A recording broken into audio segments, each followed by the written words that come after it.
And this is why we raised the critical issue of China's support for Russia's war of aggression against Ukraine. Le grand problème pour Volodymyr Zelensky avec ses révélations, c'est qu'elle cloche tellement avec l'image qu'il s'était créée avec son personnage fictif Vassil Holoborodko dans la série Serviteur du peuple. Je me félicite de l'adoption ce matin de 30 sanctions visant des individus et des entités ayant porté atteinte aux intérêts de la France.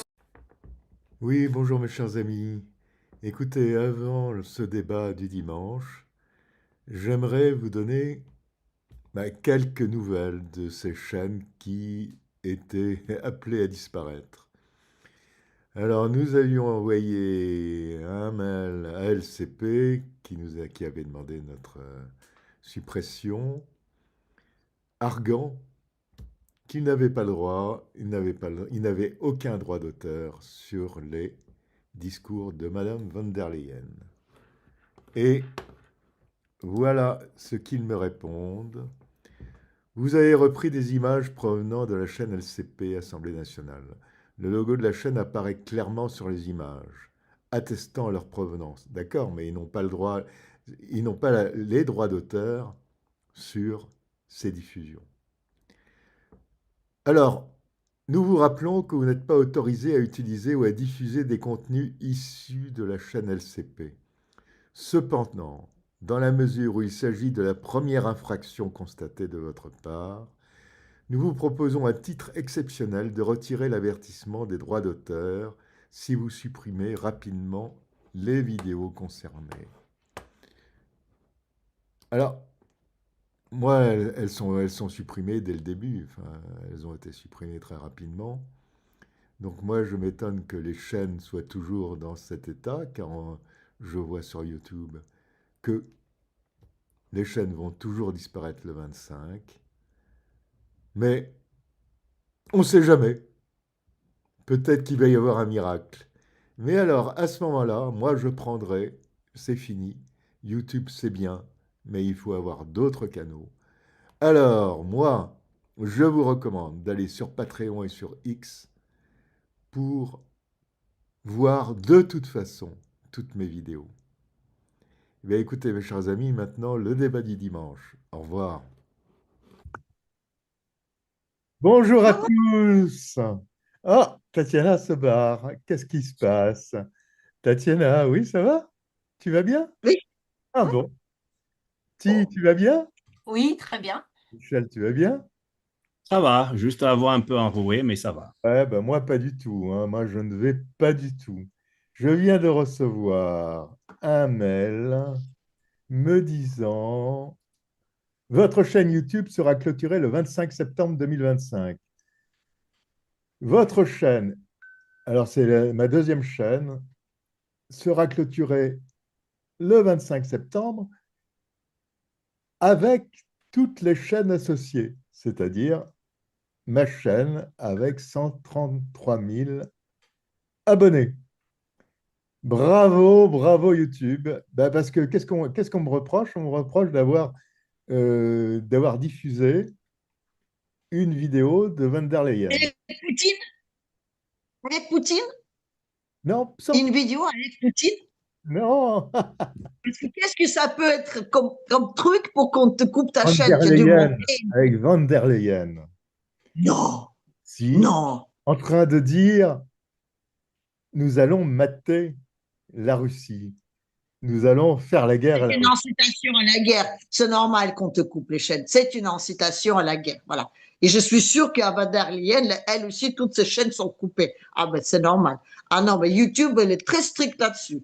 Donc, si Van der Leyen, elle garde ses chaînes, ce que ça, c'est la fin du monde. Non, parce que c'est vrai que c'est une vraie incitation à la guerre. Bravo Alors, YouTube, merci. Non, mais c'est dramatique. violation de droits d'auteur. On vient de regarder avec Michel. Les droits d'auteur ne sont pas appliqués à l'Union européenne, au discours de Mme von der Leyen. Bon, alors, eh bien, tant pis. On va aller sur X, on va aller sur Patreon, et puis on va essayer d'ouvrir d'autres trucs. Voilà. On va aller sur YouTube. Moi, vraiment, ça fait... Alors, combien de temps que je joue au journalisme? 50 ans. je joue aux journalistes depuis 50 et quelques années. C'est ça. J'ai fait la guerre du Vietnam, j'ai fait la guerre de Bosnie, j'ai fait la guerre du Liban, j'ai fait la guerre d'Irak, j'ai fait toutes les guerres jusqu'à la guerre de Libye. Et on est en train de me dire, là, vous n'avez pas le droit de mettre Ursula. Bon, bah oui, peut-être. En Voilà. citation, ça doit être ça. Eh bien, nous allons ailleurs. Bon, à part ça, Tatiana, ça va, toi? Ben, moi, ça va. Moi, je suis dans un pays d'ogre sanguinaire, donc tout va bien. Mais Je me sens en sécurité. est-ce que ce pays d'ogre sanguinaire se ferme un peu ou pas? Oui, enfin, et oui et non. C'est bon, les rapports avec le monde extérieur sont de plus en plus compliqués. WhatsApp fonctionne, mais juste pour appel. Donc, on ne peut plus avoir passé les vidéos. Et encore, il fonctionne, mais avec un VPN. Donc, sinon, il est totalement bloqué. Et toute l'informatique que j'ai récente qui vient de l'Occident ne fonctionne pas. J'arrive pas à la faire connecter. Voilà. Donc, mes vieux téléphones et mes vieilles tablettes fonctionnent. J'arrive à mettre un VPN. Sinon, c'est totalement bloqué. C'est nouveau. Ça vient de sortir. Mais c'est comme ça. Voilà. Et aujourd'hui, si on veut avoir un visa pour venir à Moscou, c'est toujours possible. Mais les nombres de pages à remplir, on va dire, peut-être, allez, je dis, allez, je dirais peut-être pas triplé, mais doublé, c'est sûr. Voilà.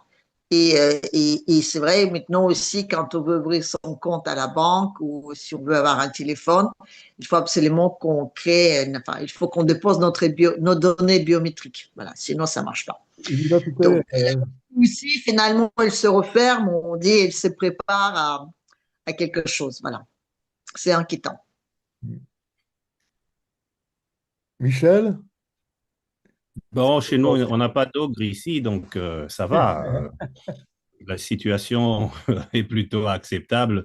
Disons qu'on se gratte un peu la tête avec la situation vis-à-vis de notre cher voisin, qui, avec les droits douaniers qu'il impose, qui impactent l'économie canadienne. Mais sinon, en dehors de ça, on reste ouvert.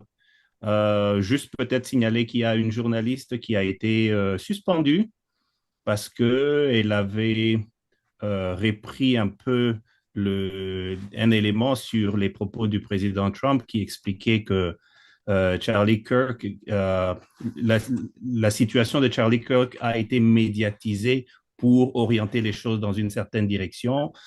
Elle a évoqué l'influence du lobby israélien et ça lui a posé des problèmes. Donc, on l'a suspendu.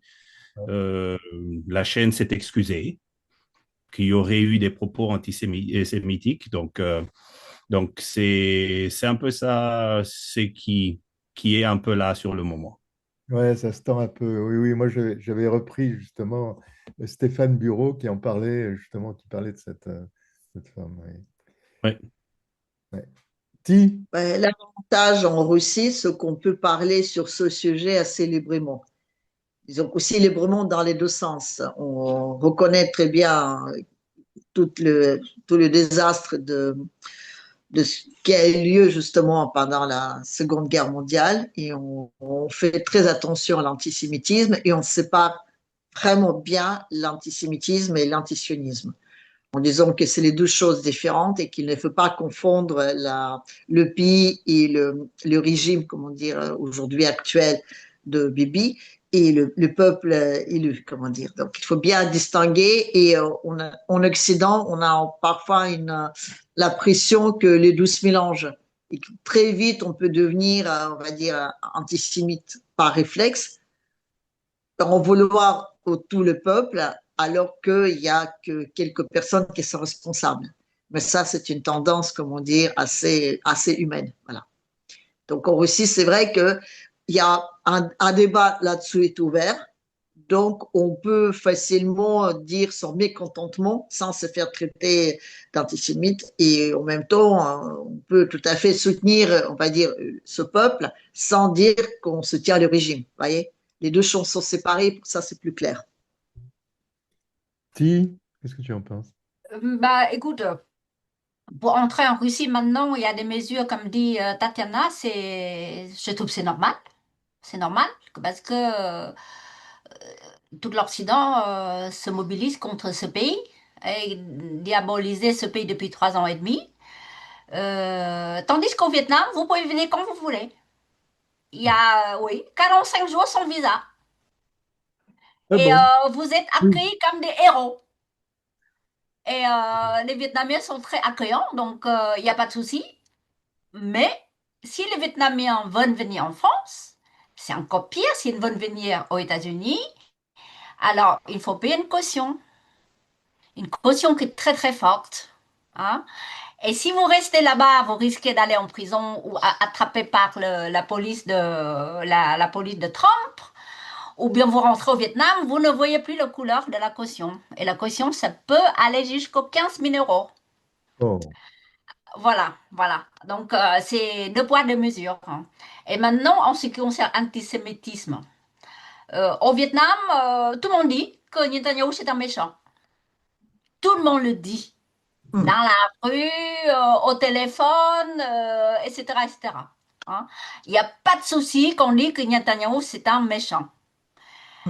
Voilà, donc c'est pas comme ici, si on dit quelque chose, Netanyahu, ça y est, on est classé tout de suite antisémite. Moi, je trouve que c'est quand même bizarre.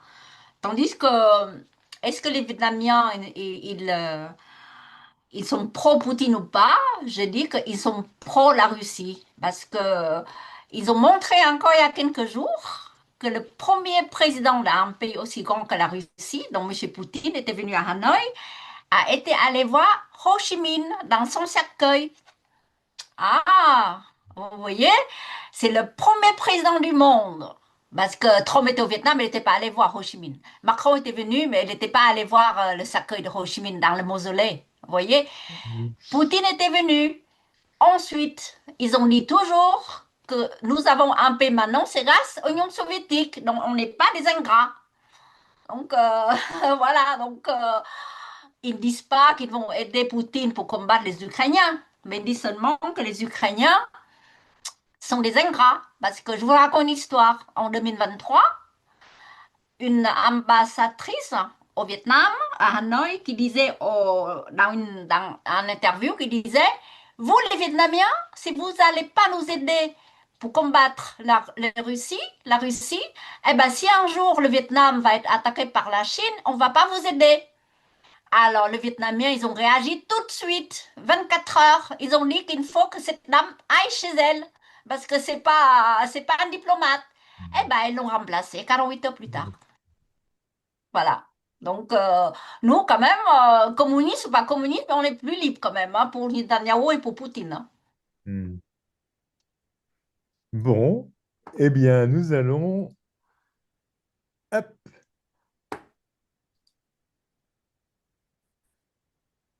Alors... L'aide internationale au niveau français et au niveau européen finit par nous coûter extrêmement cher. Je veux dire, aujourd'hui, je vous rappelle par exemple un acte concret, il y aura des manifestations d'agriculteurs. Cette semaine, c'est passé un peu inaperçu. Le commissaire européen a annoncé que pour le programme 2026-2032, les aides de la politique agricole commune seraient réduites de 30%. 30%. Et qu'est-ce qui donne comme motif ? Que l'Union européenne est en situation aujourd'hui où elle ne peut pas tout financer. Ben oui, ben voilà. En même temps, écoutez, moi je préfère qu'on finance nos agriculteurs. La France est quand même une des bénéficiaires de la PAC. On peut pas, ça, vous pouvez pas La renier. France est bénéficiaire de la PAC parce qu'elle donne plus que ce qu'elle reçoit. Attendez, vous savez très bien, vous connaissez le dossier. La France donne en moyenne chaque année 10 milliards de plus que ce qu'elle touche. Alors, madame, si vous me donnez 100 euros je suis prêt à vous payer le petit déjeuner à 20 euros. Donc Voilà. on rentre dans C'est la un peu ce politique qui de se passe. Margaret Thatcher à dire I want my money back, c'est-à-dire qu'en fait, au fond, vous demandez une politique de rendement au sein de l'Union européenne, mais ça, c'est pas dans les traités, ça vous pouvez pas demain décréter j'enlève 50%. Mais on n'a jamais de la demandé, contribution. Si vous demandez une baisse de 50%. Marine Le Pen n'a jamais demandé à ce qu'on arrête de payer. Non, on dit 50% simplement de baisse. qu'aujourd'hui, l'Union européenne est en train d'exploser. Excusez-moi, c'est pas le sujet, mais pour supporter l'Ukraine, Ouais. on est en train de s'endetter jusqu'au cou. Regardez les rapports de la Cour européenne des comptes, et tout ça, on va finir par le payer très très cher, sauf que on ne peut pas à la fois aider l'Ukraine, aider les Européens, aider le reste du monde. Donc il faut arrêter d'aider l'Ukraine? Il faut... Faut arrêter d'aider l'Ukraine. C'est incroyable, hein. On paye plus, enfin, nos agriculteurs, on va leur piquer du pognon, enfin, ne pas leur donner du pognon, et on donne des milliards et des milliards à Zelensky. C'est fou, hein. La journaliste met en avant les traités européens. Les traités européens ne prévoient pas aide à un pays qui ne fait pas partie de l'Union européenne. Les traités européens ne prévoient pas une économie, on va dire, financière commune. Il n'y a pas de finances communes. À l'Union européenne, on n'a pas normalement à avoir des emprunts européens. On a fait ça urgemment pendant le petit virus qui circulait, on va dire, en Europe et dans le monde, en disant qu'il y avait l'urgence, on allait contre les traités. On n'a pas à avoir des emprunts européens. Le traité européen ne permet pas d'avoir une armée européenne. On n'a pas à se militariser au niveau européen. Les traités européens ne prévoient ça. À la base, c'est une communauté économique. Oui, ça, c'est ça. Donc, déjà, à la base, je veux dire, les traités européens, ils sont complètement bafoués sur plusieurs critères depuis des années. Donc, quelqu'un qui s'oppose en mettant telle et telle chose en avant, en disant les traités européens, ceci et cela, non. Les traités européens sont bafoués depuis des années. Et aujourd'hui, oui, l'Europe, donc la communauté européenne, doit se priver pour un pays qu'il faut soutenir à tout prix, qui ne fait pas partie de l'Union européenne. Donc, encore une fois, c'est totalement en dehors de clou.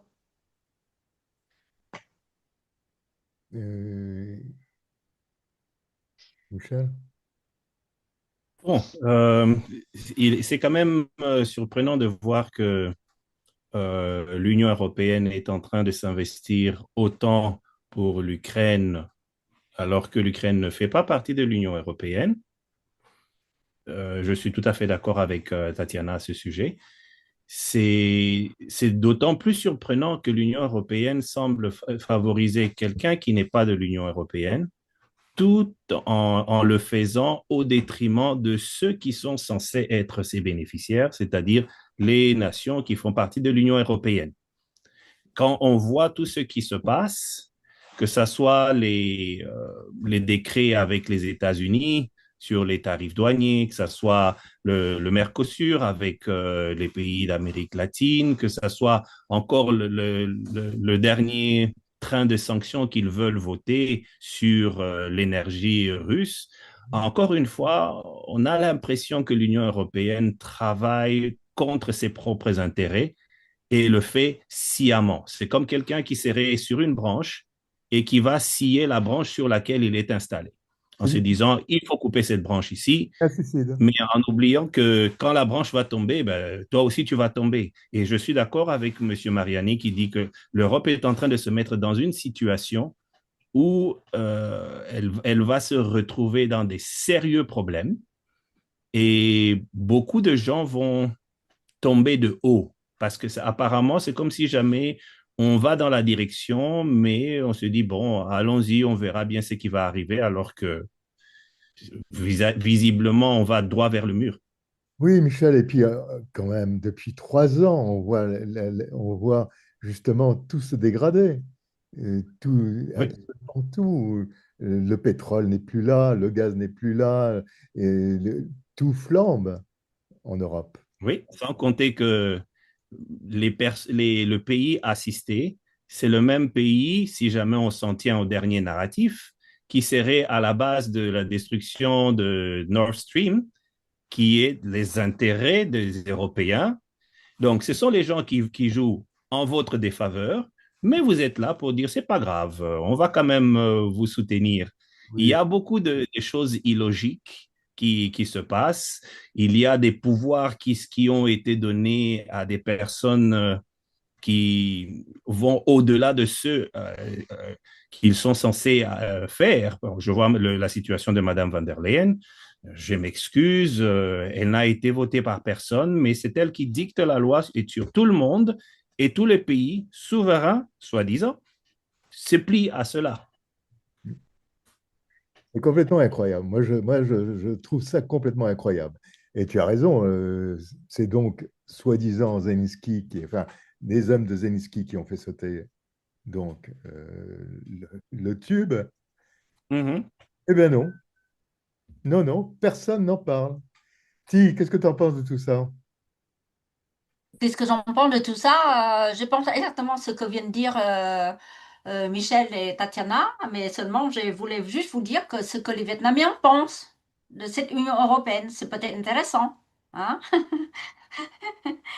Les Vietnamiens disent que l'Union européenne, c'est des clowns. Hein. C'est des clowns ou c'est des marionnettes. Parce que chez nous, au Vietnam, il y a un jeu marionnette dans l'eau. Je ne sais pas si vous avez entendu parler. Hein. C'est très, très connu dans le monde. Là, hein. Voilà, donc les Européens, c'est comme des marionnettes dans l'eau. Et le maître, c'est à Washington. Alors, il explique pourquoi. Ils disent que parce que la crainte de la Russie, c'est les Américains qui ont créé hein, cette crainte. Hein.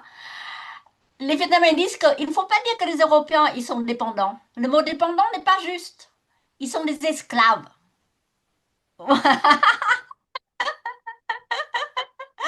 Ah oui, ils ont les mots assez durs. Hein. Ah, ça, je peux vous le dire. Hein. Voilà.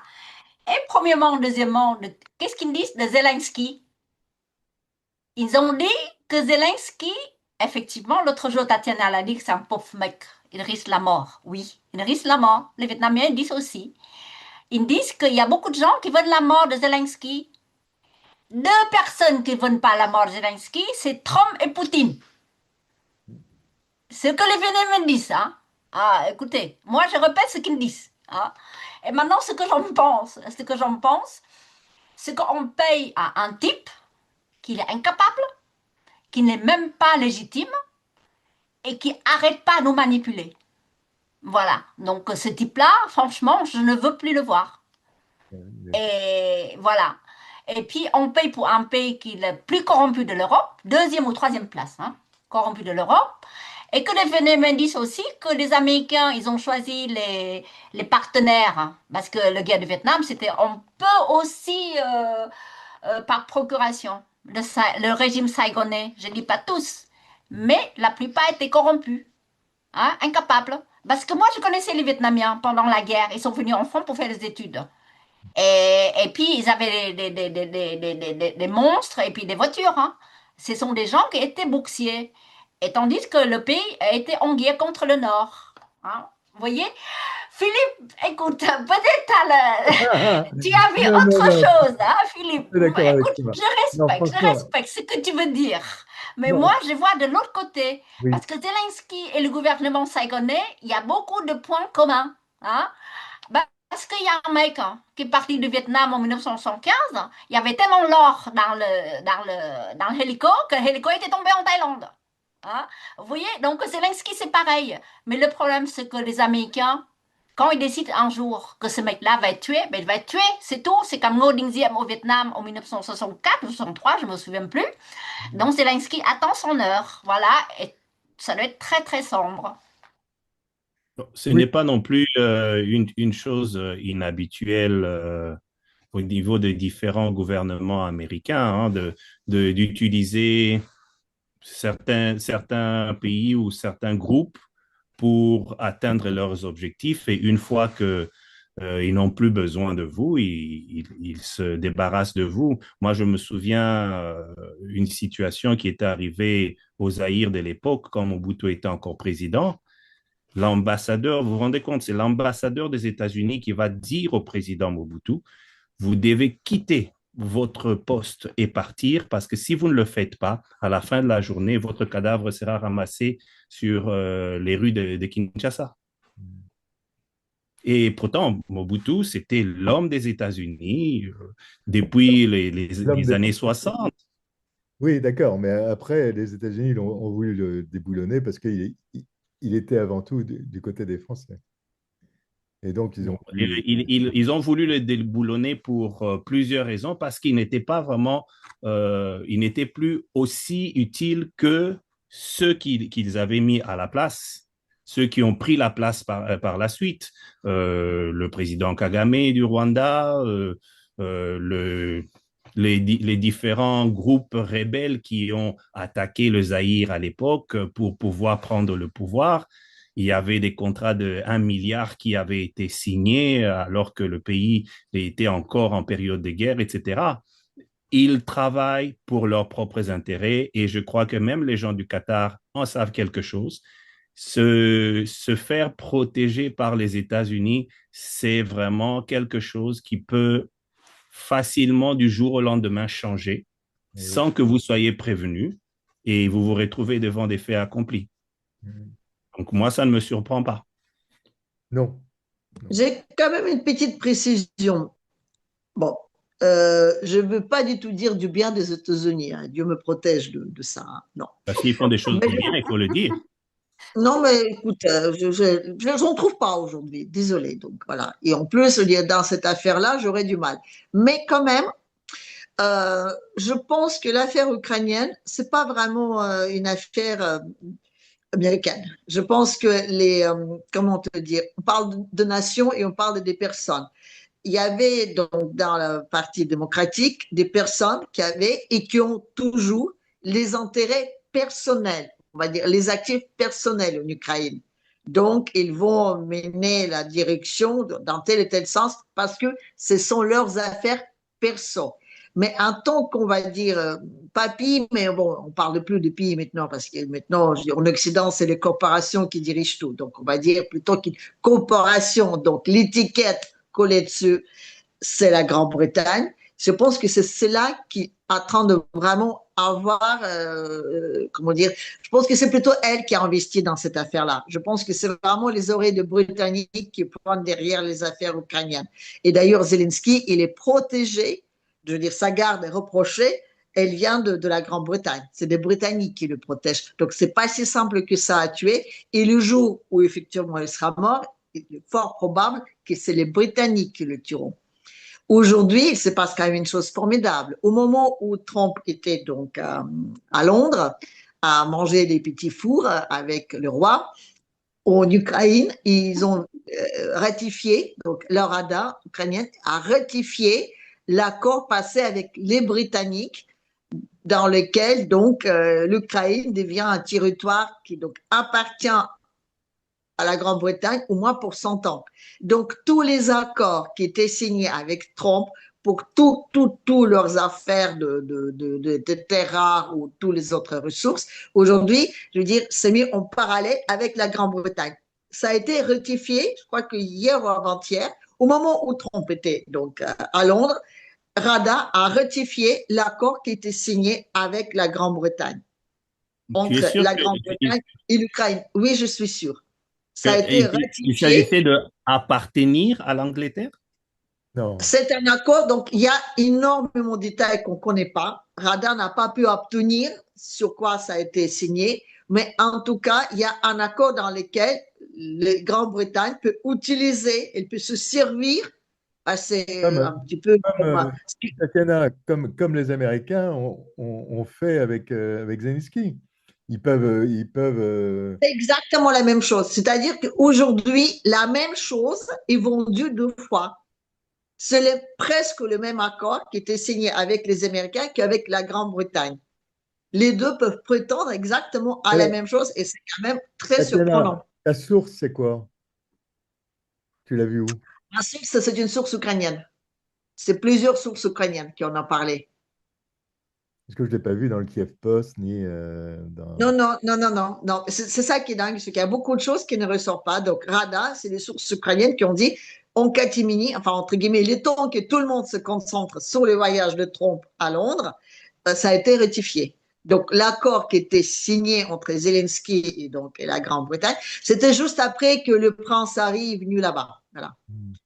Je pense que si jamais il y a des accords de coopération entre c'est comme ça que ça va être présenté, accords de coopération où les uns vont apporter quelque chose aux autres, quoique il y a les uns qui recevront plus que les autres. Mais dans le cadre des accords de coopération, l'Ukraine est libre de signer des accords avec plusieurs partenaires, sans que nécessairement cela puisse empiéter sur l'autre. Mais là, ce qui est important, c'est qu'une fois que Zelensky et Rada signent ces accords-là avec les Britanniques, Trump se retrouve dans une position où il n'a aucun intérêt de reconnaître la légitimité de Zelensky.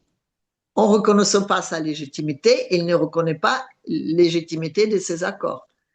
Donc, c'est comment dire, c'est à suivre, mais c'est assez, ça ne me surprend pas de la part des Ukrainiens, mais bon, après.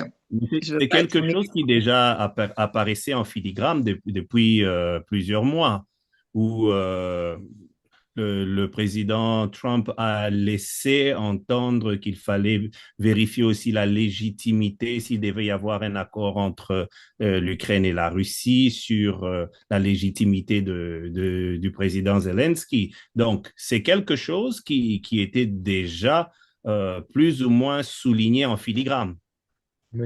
Oui, mais l'accord de légitimité de Zelensky dépend des documents qu'il signe et de l'avantage vers qui ces documents signés vont aller. Donc, c'est assez, c'est limite rigolo, voilà. Donc, ça peut être un accord aussi entre les États-Unis et la Grande-Bretagne. Écoute, l'accord en question, il était donc signé, ça fait quelques mois, entre la Grande-Bretagne et l'Ukraine. Il n'était pas rectifié. Donc, ils ont fait rectifier, donc ils ont fait signer l'accord entre les Américains et l'Ukraine, donc et Zelensky, donc avec toutes les ressources, qui était lui ratifié par Rada d'une façon un peu, on va dire, un peu rapide.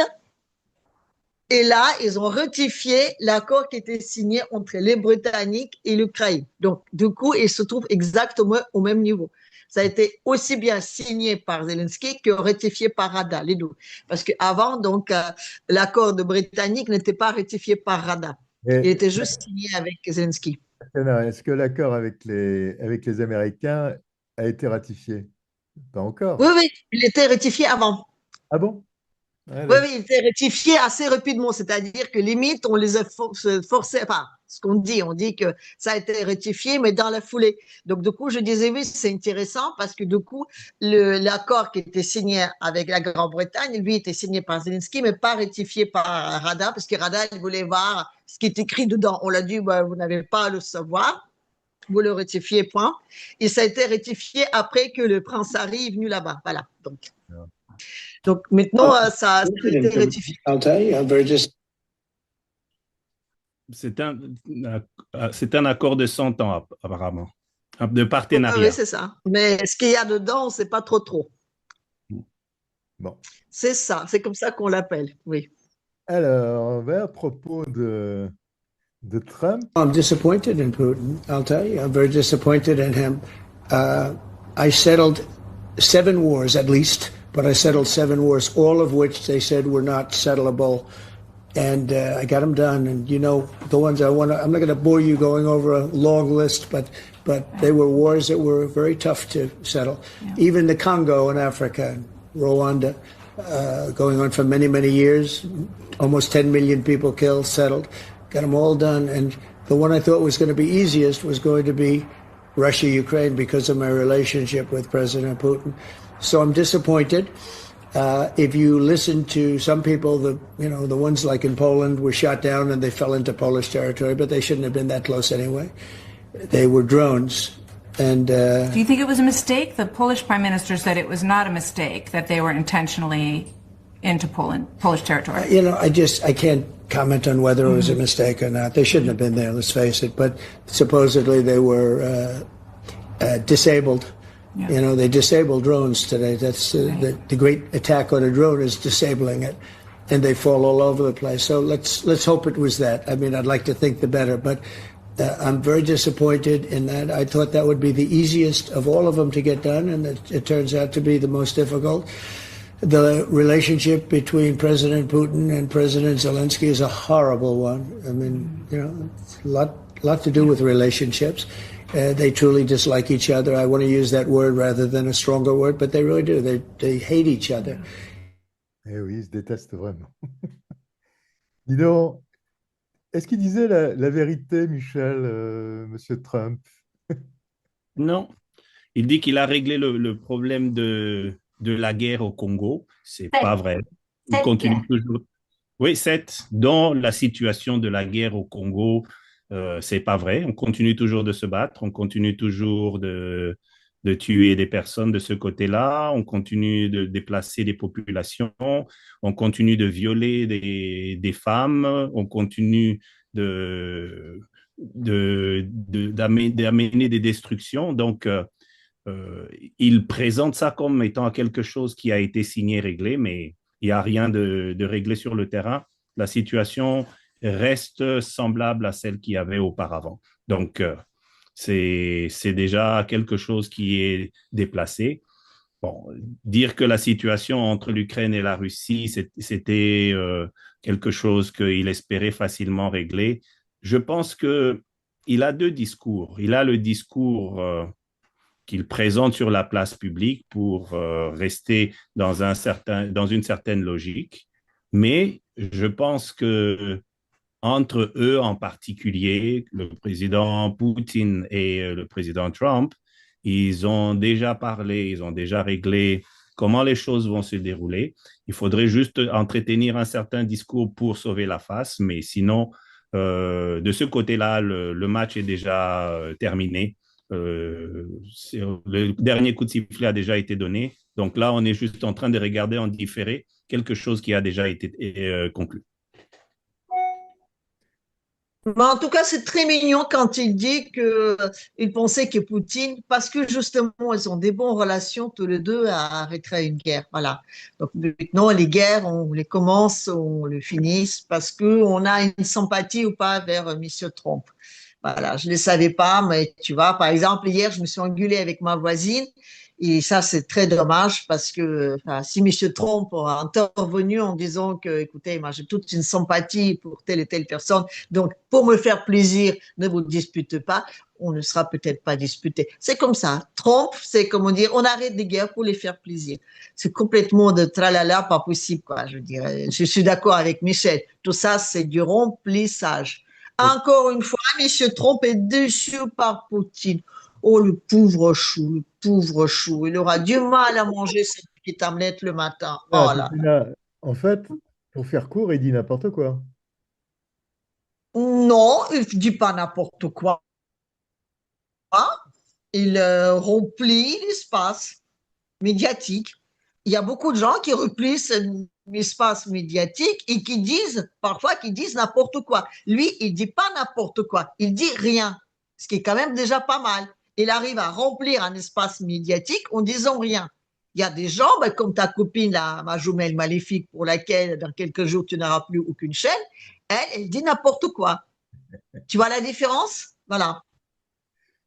Si, qu'est-ce que tu en penses? Lui, il remplit l'espace, il essaie de dire des choses en disant rien. C'est aussi un talent. Hein. Je veux bien croire ce que disait Michel, qu'entre Trump et Poutine, il y a un deal. Hein. Je veux bien le croire et j'espère qu'il y a un deal. Mais j'ai quand même un gros doute.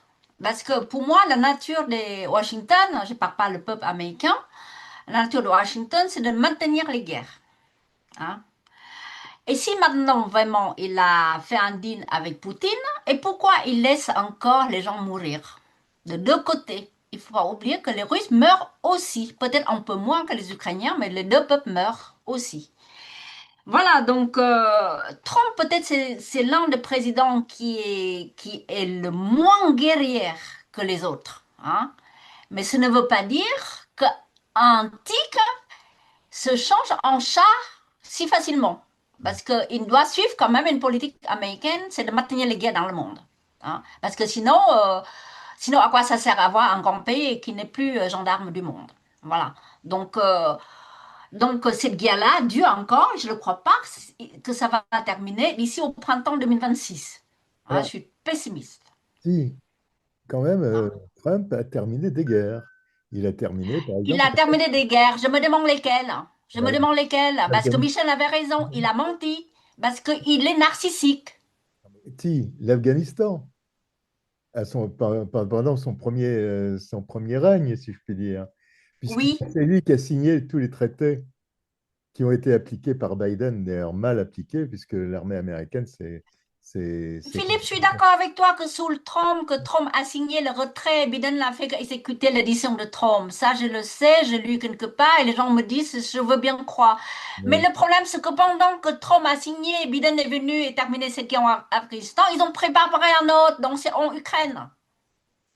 Hein, Ukraine, c'est pas un hasard que Biden a quitté Afghanistan de manière honteuse en 2021. Et 2022, la guerre a éclaté entre la Russie et l'Ukraine. Ouais, enfin, si, en Maintenant, 2014. il faut trouver une autre guerre pour remplacer celle-là. Mais le problème, c'est qu'il y a Poutine. Voilà, il y a Poutine avec son Global Sud, avec la Chine, avec tout le monde. Et en plus, Trump n'a fait que des conneries depuis qu'il est là, avec les droits de douane, etc. etc. Donc maintenant, ils ont rencontré un os. Hein, et il ne peut pas avaler cet os-là, c'est justement le Global Sud. Donc, qu'est-ce qu'ils vont faire? Qui va avoir la guerre qui remplace la guerre en Ukraine? Surtout pas Netanyahou. Voilà, donc je suis pessimiste, cette guerre ne va pas terminer en 2026. Tu sais qui, je suis d'accord avec toi qu'on ne peut pas faire d'un lion un petit chat, mais un vieux lion qui n'a plus de dents assez pointues, à qui on a coupé des griffes, qui perd ses poils et qui traîne sur les bords de la route comme ça, va. Je veux dire, bon, même un chat peut le vaincre. Tu sais, moi, je crois pas du tout que d'un seul coup, Trompinou Minou, là-bas, a été touché par la grâce divine. Une colombe, elle se posait sur son épaule droite et d'un seul coup, il a dit, tiens, je suis un homme de la paix aujourd'hui. Non, tout simplement que les Américains, aujourd'hui, n'ont plus les moyens de leurs ambitions. Ils ne sont pas changés à l'intérieur, mais ils sont changés à l'extérieur. Ils n'ont plus les moyens de leur ambition. Le dollar à la base, qui était une bonne chose et qui les a permis de vivre au-dessus de leurs moyens en étant tout le monde qui a travaillé, je veux dire tout le monde, ça veut dire le monde entier qui a travaillé pour eux, aujourd'hui ce même dollar les étouffe. Aujourd'hui, ils ne peuvent pas se réindustrialiser parce que l'investissement pour l'industrie, ça rapporte rien. Donc, tant qu'ils ne se débarrassent pas du secteur financier, ils ne pourront pas avancer. Le secteur financier est tellement puissant là-bas qu'il va faire tout pour leur mettre les bâtons dans les rues. Et le lobbying militaire, je ne te parle même pas. Les États-Unis, c'était toujours le bras armé de dollars. Le dollar qui n'est pas une monnaie américaine. Il ne faut pas l'oublier. Les Américains l'utilisent, mais c'est une monnaie privée imprimée par une boîte privée, laquelle il fallait défendre à tout prix de partout. Et pour que les États-Unis soient toujours prêts à défendre le dollar, ils ont développé un lobbying militaire absolument tout puissant. Mais même cette industrie-là, aujourd'hui, elle est totalement naze. C'est tellement corrompu là-bas que c'est pas possible. Donc aujourd'hui, c'est tout simplement, les mecs, ils ne s'en sortent pas. Ils ne peuvent pas s'en sortir. Ils ont besoin de faire une restructuration dans les bases même de fonctionnement de leur État. Et ça, il y a beaucoup de gens qui ne veulent pas laisser faire, à commencer par l'Europe. L'ennemi numéro un de l'Europe aujourd'hui, c'est même pas Poutine, c'est Trump. On utilise Poutine, on utilise cette guerre-là aujourd'hui pour abattre Trump. Parce que si Trump est en train de remettre tout son fonctionnement-là en question, l'Europe n'existe plus. L'euro n'existe plus. Il n'y a aucune, je veux dire, obligation pour l'euro d'exister puisque l'euro, c'est une monnaie parallèle de dollar qui permet justement de blanchir le trop imprimé de cette monnaie-là. Donc, on est dans une situation où Trump, même si, je veux dire, il voudrait bien faire la guerre, il ne peut pas. Aujourd'hui, pour sauver le pays, pour sauver le fesses des Américains, il faut qu'il sorte de ce système. Il faut qu'il sorte de ce système de dollars et de ce système financier aujourd'hui qui dirige le monde. Donc, oui, il est obligé de trouver des compromis avec Poutine parce que c'est ce qui peut encore une fois sauver les États-Unis. Aujourd'hui, les Russes, les seuls qui peuvent sauver les États-Unis, en tout cas, je parle de l'État. Je ne parle pas de l'État profond, si on peut le dire comme ça. Donc, d'une certaine façon, ils ont quelque part les intérêts communs. N'empêche que ce n'est pas des copains, mais ils ont des intérêts communs. Donc, Trump, aujourd'hui, il va dire n'importe quoi pour meubler, pour laisser du temps à des choses se mettre en place. Parce que chaque jour, l'Europe, elle perd de l'argent. On a dit aux Européens, vous voulez aider l'Ukraine? Pas de problème. On vous vend des armes, mais vous payez avant. Vous payez avant. Avec quoi l'Europe peut payer? L'Europe n'a pas d'argent. Donc, l'Europe, elle sera obligée à un moment donné d'aller puiser dans les avoirs russes, tout simplement parce qu'aujourd'hui, ou alors elle entretient cette guerre, et pour ça, il faut qu'il trouve de l'argent. Et cet argent-là, si la Fed ne l'imprime pas, parce que justement, Trump est en train de plus ou moins détruire toute cette organisation-là, où ils vont prendre de l'argent? La guerre en Ukraine arrêtée, l'Union européenne finie. Donc, ils vont trouver de l'argent partout. Ils peuvent trouver de l'argent parce qu'il s'agit de leur survie. Là, je parle de tous nos gentils, je veux dire, tous ceux qui siègent dans le Parlement européen. Donc, eux, ils ont besoin de cette guerre-là. Et cette guerre-là, eux, ils n'ont pas d'argent. Les États-Unis n'ont plus de moyens militaires. L'Europe n'a plus de moyens financiers. C'est les deux armes que chacun dispose. Donc, il faut juste attendre pour que tout ça s'écroule. Le vieux lion là, qui marche sous la route, à un moment donné, il va tomber. Il faut juste le laisser faire. Voilà. C'est l'histoire de la fable de La Fontaine, du vieux lion, qui est devenu vieux. Même les lapins viennent donner des coups de patte au lion. Mais je veux justement continuer un peu sur ce que Tatiana a développé. Par rapport à l'industrie de l'armement, le fait que le président Trump et Poutine soient en deal, je le pense sincèrement. Et le fait que, dans la logique, ils doivent vendre des armes et qu'il faut payer à l'avance, ça ne pose pas un problème parce que les armes qu'on est en train de vendre ne sont pas encore construites et seront livrées dans 3 ans. Et entre-temps, quand on regarde un peu la situation en Ukraine, on voit que de plus en plus, même si jamais la presse officielle n'en parle pas, les Russes gagnent de plus en plus de terrain. Les Ukrainiens ont de moins en moins de capacités de défense, aussi bien en matériel qu'en personnel.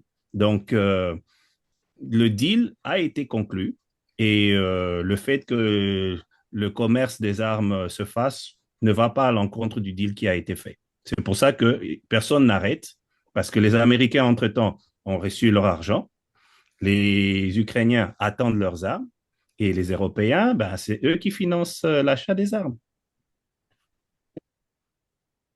Mais il faut aussi dire que, parlant des terrains, les Russes ne gagnent pas tellement de terrain. Mais les Russes n'ont pas envie de gagner de terrain. Et ça, toujours, on oublie. On met en avant les Russes qui veulent prendre des terrains, ils veulent prendre toute l'Ukraine. Et du coup, s'ils ne prennent pas toute l'Ukraine, ça y est, l'Ukraine aura gagné. Les Russes n'ont jamais parlé de terrain. Les Russes, ils ont besoin de démilitariser l'Ukraine. C'est ce qu'ils sont en train de faire. Ils sont en train de démilitariser. Donc, tous les armes envoyées là-bas sont systématiquement détruites. C'est ça qu'ils recherchent.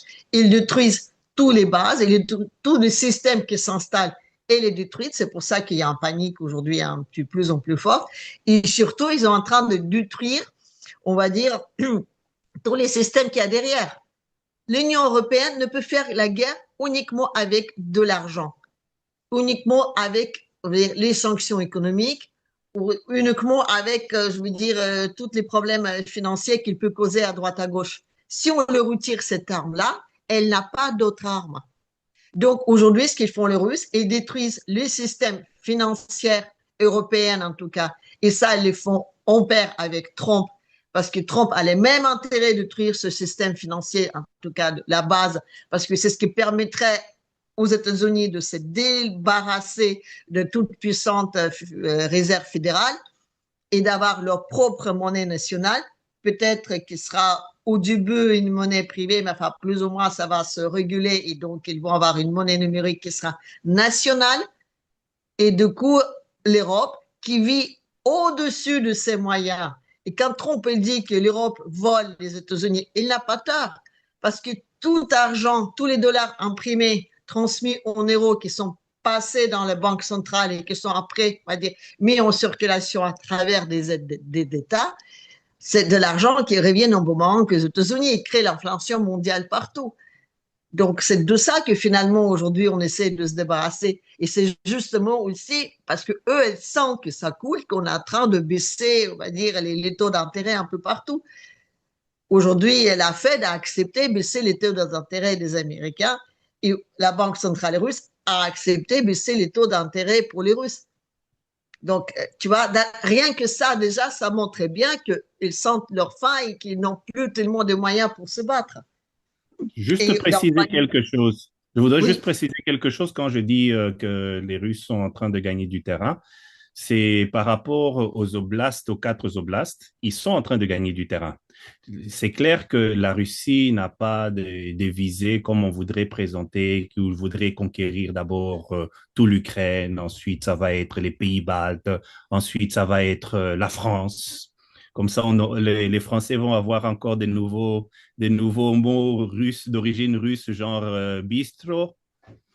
Donc, c'est un peu l'image qu'on veut donner, mais les Russes visent les oblasts, et pourquoi pas Odessa s'il le faut, mais ça s'en tient à cela. Non seulement par rapport à l'héritage culturel et historique des régions, mais au-delà de cela, ils n'ont pas les ressources humaines, la population, la démographie ne permet pas de vouloir agrandir encore de terrain alors que vous n'avez pas la démographie qui va avec. Donc, ça serait contre-productif pour les Russes de vouloir viser plus loin. C'est pour ça que même l'histoire de la Pologne, moi, j'ai bien ri dans mon coin. Je disais d'ailleurs la dernière fois, je disais, je vais passer pour un complotiste, mais je n'y crois pas.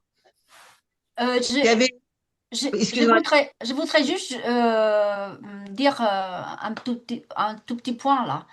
De dire que les Américains, c'est comme un vieux lion et qu'il a plus de dents et que les 4 pattes sont blessées ou c'est pas malade de vieillesse. Je suis pas tout à fait d'accord. Je suis pas tout à fait d'accord parce que quand même à l'heure tout le monde est affaibli. À l'heure tout le monde est affaibli. L'Europe est complètement affaiblie. La Russie aussi et la Chine aussi énormément de problèmes. Le Brésil partout dans le monde est affaibli. Hein. Et ça, première chose. Donc, pour attendre que les États-Unis soient vraiment un lion malade avec toutes les maladies de vieillesse, je crois que nous tous, là, les 5, là, les 4, là, on sera plus dans ce monde, je pense. Hein. Première chose. Donc, il faut faire toujours attention à ce lion. Hein. Et première chose. Deuxième chose, de dire que la Russie qui ne gagne pas de terrain, je ne suis pas d'accord. Parce que la Russie à profond cœur de Russes, peut-être Tatiana pense autrement, mais nous, les Vietnamiens, on pense que l'Odessa, c'est la Russie. Même nous, les Vietnamiens, on pense que l'Odessa, c'est la Russie. Et tu crois qu'un Russe dans la rue, un citoyen lambda, il ne pense pas pareil. Donc, l'ambition de Poutine, c'est d'écraser le système militaire en Ukraine et que débarrasser le néo-nazi Panderis, etc. Voilà.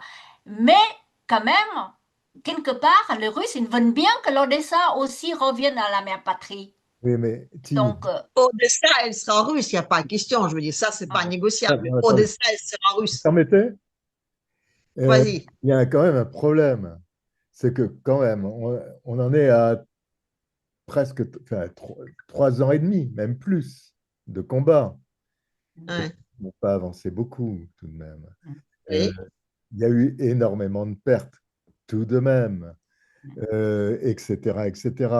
Donc, il ne faut pas dire que les Russes font ce qu'ils veulent. Ce n'est pas vrai. C'est pas vrai. En face, il y a les Ukrainiens qui se battent. Oui. Et qui se battent vraiment, parce que sinon on n'en serait pas là. Enfin, je veux dire, faut pas déconner. Bon. Je suis d'accord avec Philippe. Oui. Mais il y a encore une chose. Justement, les Ukrainiens, ils se battent.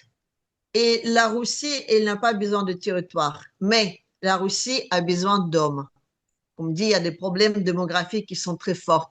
Donc, la Russie, elle avance très doucement parce que contrairement à ce qu'on dit et à ce qu'on nous fait croire en Occident, la Russie fait très attention pour préserver au maximum la vie de ses soldats. Mais Tatiana, ça Il y a n'empêche pas déjà... les pertes. Le problème est là, ça n'empêche pas les pertes. Oui, elle essaye. Donc, je ne veux pas vous donner des chiffres parce que de toute façon, vous n'allez pas me croire et dire que c'est de la propagande russe. Mais croyez-moi, la Russie, elle avance très doucement pour préserver au maximum la vie de ses hommes. Et ça, c'est vraiment important. C'est pour ça, il y a vraiment une préparation on va dire, de préparation d'artillerie qui est faite avant. Donc, d'abord, on ne rentre pas des hommes tant qu'on n'est pas certain. Et ça, c'est important. En ce qui concerne Odessa, oui, Odessa, elle sera russe parce qu'il y a une question de Transnistrie. Donc, forcément, il faudra relier les deux et Transnistrie, ce sera toujours un point sensible. Donc, il y a forcément un pont entre les deux. Je sais que tu n'es pas d'accord avec moi. Je le sais. Odessa, elle sera russe. Tatiana, je voudrais juste évoquer un autre point. Moi, je critique pas que les Russes se battent mal et que 3 ans et demi après, ils sont encore là. Hein. Même les Blas Donetsk n'est pas encore à 100% aux Russes. Moi, je comprends parce qu'ils sont seuls, hein, contre 40 pays. Hein. C'est une seule chose que les gens ne savent pas. En soutien dans la rue, disait que les Ukrainiens ils sont vaillants, ils sont bons, ils se battent bien parce que ils ont 48 millions, maintenant peut-être il y a 25 parce qu'ils se sont barrés de leur pays déjà à la moitié. Et puis les autres, il paraît qu'ils payent 10 000 euros. 10 000 euros. Ah ben tiens, dans la presse polonaise, là j'ai lu aujourd'hui ce matin qu'ils ont attrapé. Écoutez, ils ont attrapé 15 Ukrainiens dans un train qui transportait les cochons. Hein? Et puis, ils ont interviewé, et ces Ukrainiens-là, ils ont payé 10 000 euros aux Polonais fripouilles, qu'ils ont profité l'occasion que les gens ne veulent plus se battre, et puis ils se battent chez eux. 10 000 euros par personne, ils ont payé. Alors, les Polonais, ils ont tout mis en tôle, hein, y compris ceux qui ont pris l'argent et ceux qui ont payé. Donc, ils sont tous en tôle. Maintenant, on verra qu'est-ce qui se passe. Donc là, je ne dis pas que les Ukrainiens se battent mal. Bien sûr qu'ils se battent aussi. Mais les Russes, ils se battent aussi. Donc, les deux parties se battent. Donc, je critique pas, mais seulement un seul pays contre les 40. Hein? Parce que quand je pars avec mes amis français comme ça, ils disent « Ah ouais, mais les Ukrainiens... ils sont beaucoup plus petits que les Russes et puis ils se battent bien, etc. » J'ai dit, écoutez, les Ukrainiens ne sont pas seuls. Hein? Oui. Il y a 40 pays derrière. Alors, trouvez-moi un autre pays dans le monde qui peut se battre contre 40 pays, même pas la Chine. Hein? La Chine, en 1979, ils ont envahi le Vietnam dans le nord. Je ne sais pas si vous vous rappelez cette histoire. Hein? Il y avait beaucoup de morts. Mon neveu était allé se battre contre les Chinois en 1979 et les Chinois, ils se sont retirés chez eux. Hein? Oui. Mais ce n'est pas pour autant que les Vietnamiens vont enquiquiner pour avoir une autre guerre. Voilà. Les Russes aussi ont des gens qui viennent du monde entier les aider. Oui, non, mais pas en telle proportion. Attends. On n'a pas des gens qui nous donnent de l'argent, qui nous envoient des armes. Mais ce qu'il y a de sûr, c'est qu'il y a des Africains, il y a des Coréens. Les proportions ne sont pas les mêmes, je suis désolée. Mais ce n'est même pas ça la question. La question n'est pas qu'ils se battent bien ou pas bien. Je te dis, le but de Russes, il n'arrête pas de le dire, ce n'est pas les territoires, c'est démilitariser, changer de régime et de procurer sécurité aux populations russophones. Et les droits qui sont totalement, je veux dire, les droits internationaux, c'est de parler leur langue, d'être librement pratiquer leur culture et leur religion. C'est ça le but. Donc, les territoires, on va pas dire que c'est secondaire, mais c'est pas la chose la plus importante. Et de prendre ces territoires-là au prix de vie de millions de personnes, il n'y a pas question. Aujourd'hui, le but, c'est de détruire justement l'armement de l'OTAN en face. C'est ça.